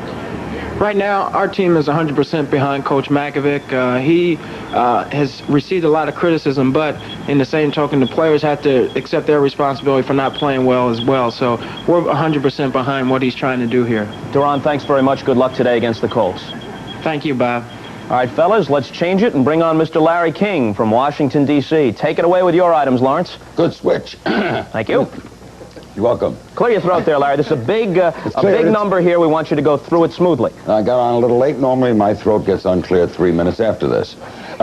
We've learned from a high source inside the organization that the St. Louis Cardinals will offer the head football coaching job to Mouse Davis when this season is over. Davis, creator of the run-and-shoot offense. He coached Neil Lomax, the Cardinal quarterback, in college, coached Jim Kelly in the USFL. We learned he was offered the offensive coordinator's job before the season and turned it down. Personally, I like Jim Hannafin, but the name of the game in football is winning. Atlanta's Dan Henning, who's also on the way out, said earlier this week, every coach in the league is in the last year of his contract. Some guys just don't know it. Jim Kelly, by the way, is telling his friends that he'll be a Buffalo Bill in 1987. Interesting stat, Robert. The NFL's 6 dome teams that play in dome stadiums, have a combined 19-13 record at home, 8-26 on the road. Opinion department. Who's the best tight end in the National Football League? In my humble opinion, it's Jimmy Giles of Tampa Bay, but like the aforementioned Alex English of the NBA, no ink. Pass interference calls down 30% this year in the National Football League. O.J. Simpson told me in a television interview for CNN, it's going to be shown in December, that if he were Bo Jackson of Auburn, with the opportunity to play baseball or football, equally good in both, he would choose baseball. Longer career, higher pay. And by the way, only 29,000 showed up in Atlanta last week for the Ram game, 14,000 no-shows. And next week, Bob, I'm going to be in New York, and it's there that I will present you with the follow-up to what's next after the refrigerator. Bob, that's the way I hear it. The sports world holds its collective breath for that item. Back to your number one story today. Bill Bidwell, the Cardinal owner, is known to be a conservative guy. He likes to play it close to the vest. Mouse Davis is very flamboyant, not only in his coaching strategies, but in his personality. Will those two be compatible? I think it's a question of, much as other owners have had to decide in the past, Bob, that winning counts. Mouse Davis is, one, going to make a much more exciting team in St. Louis if he takes the job, and I do not know that he'll take it. Two, he puts people in the house. Three, generally, his career-wise, they win. And winning counts more than anything else, and I think Bidwell, while I agree with you on the conservative aspect, is going to opt for the colorful Davis. All right, Larry, thanks very much. And Ahmad Rashad wants to say that when he's 100%, Kellen Winslow is still the #1 tight end in the National Football Leagues. Jimmy Giles and anybody else, forget about it. He says Kellen Winslow. We'll come back with Ahmad's feature on Andre Tippett, one of the great linebackers in the NFL, an overlooked star with the New England Patriots, a guy who relies on martial arts to get him ready for battle on the gridiron. That's next on NFL. The subject of your profile coming up. In the 20-13 New England win at Foxborough earlier this season over New York, Tippett recorded 3 sacks. That's right. I mean, if they expect to win this game, they got to control Tippett. But now, when I think of Andre Tippett, the first thing that comes to mind is intimidation. Now, in the National Football League, there's all kinds of intimidation. You think about Butkus, his intimidation was because he was so physical. But I think of a guy that used to play for Houston, a big, old, ugly guy that played for Houston. He was so ugly, he had a big old nose, man, and he wore a little helmet. And if you got up close to him, you could almost see parts of his brain. His nose was so big. But what he'd do is, as you're running the ball, you kind of peek back over at him, and he would scare the hell out of you. And as you'd freeze, yeah, say it twice. as you would freeze, some guy would nail you. And I know they practiced this because they did it every single week. No, in the interest of journalism, we're not who was say this big old ugly dude? Let's get back to Andre Tippett. Now, Tippett, everybody in the league knows Tippett has a black belt in karate. And football being the emotional game that it is, when you play against Tippett, you make sure you keep your emotions in check. Because what could be worse to have your wife, your family, your friends up in the stands and have Andre Tippett down on the field putting some major jiu-jitsu on you? I mean, that would be the ultimate. So he gets a lot of notoriety for his martial arts, but the fact of the matter is he's one of the best linebackers in the business. Faster than a speeding bullet, more powerful than a locomotive, able to leap tall buildings in a single bound. Is it a bird? Is it a plane? No, it's just Andre Tippett, the most feared linebacker in the AFC. But like Superman, he also has a Clark Kent side. Yeah, it's something I laugh when I think about it. You know, it's like here I am, you know, off the field, you know, easy, nice going, like to have a good time. But you know, come Sunday, it's like, you know, you're Jekyll and Mr. Hyde out there. Andre goes in there and he ignites us all with one of his ferocious sacks. He goes in there, he just tears people's heads off. I think he's the most dominant football player in the NFL right now. In order to be a dominating player, you must have discipline. And Andre Tippett feels his discipline comes from his dedication to the martial arts. Karate's not new to you. This has always been a part of your conditioning. How has it helped you in football? You know, I look at it as now a way of life with me because I've put so much time in it. You know, you're looking at 12, 13 years. That's a long time to be dedicated to one particular thing. Yeah, I love it, first of all. You know, that was my first organized sport that I could say I was in. And I think because of the time that I put in it, you know, it's paid off, you know, with my football ability, you know, as far as the discipline, the flexibility that I've gained from it, the hand-eye coordination. You know, a lot of big guys are not able to put their right foot in front of them and, you know, put their left hand over here somewhere without falling down. But I think because of the training that I had, you know, it's been tremendous. There have been many assessments of Andre Tippett, but his self-description may be the best. I would describe myself as a player. Yeah, he's the kind of guy that if you don't give him any attention, you know, he can cause a lot of havoc to your team. He's always trying to make something happen. You know, basically, he's the kind of guy that, you know, if you take him lightly, he can come back and bite you. When you're looking for a linebacker, you want a guy that can play on first down and do a good job against the run, and then also drop in the zones. And then on a long yardage situation, you want a linebacker that can cover or else rush the quarterback. And Tippett can do all these things. He's in there on every down. He's just an outstanding ball player. And he's the prototype. He may be the prototype, but like all great players, he does have his weaknesses. And his coach knows of at least one. He's not a very good pass receiver as far as running routes as a wide receiver. That's about the only thing I know. I'll tell you one thing. If they ever film the Raymond Berry story, the only guy for the title role is Jackie Cooper.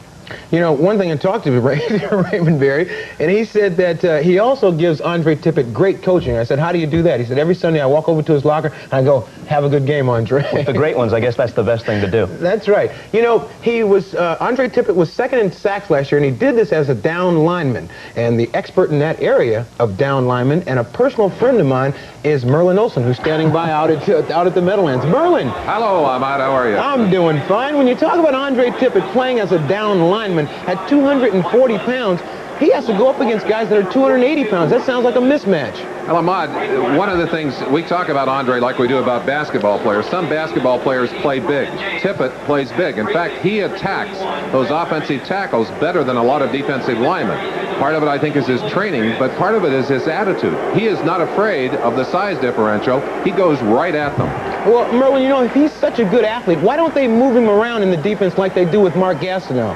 Well, they have actually done that. In fact, against Tampa Bay, he moved from the left side to the right side. That's something we could see today. You talk about great linebackers. You think about Lawrence Taylor, Mike Singletary. Where does Tippett rate among these? I think he ranks right up there. It's just a matter of time until he'll get that kind of recognition, Ahmad. We're going to keep an eye on him today. You'll see some of the reasons that I think he's a great linebacker in this game today. All right, thanks, Merlin. Merlin, one last quick question. Any late note on Freeman McNeil? Will he start? We only know that he is going to play some. We don't know how much, and we were not told if he's going to start or not. So it's still kind of a mystery here. Merlin, thanks very much. We look forward to the broadcast in a few minutes from the Meadowlands as the Jets go against the Patriots. We'll be back to revealing interview with the Redskins' Joe Theismann, and we'll be back with all the scores and highlights. For Ahmad Rashad and the ailing Pete Axthelm, I'm Bob.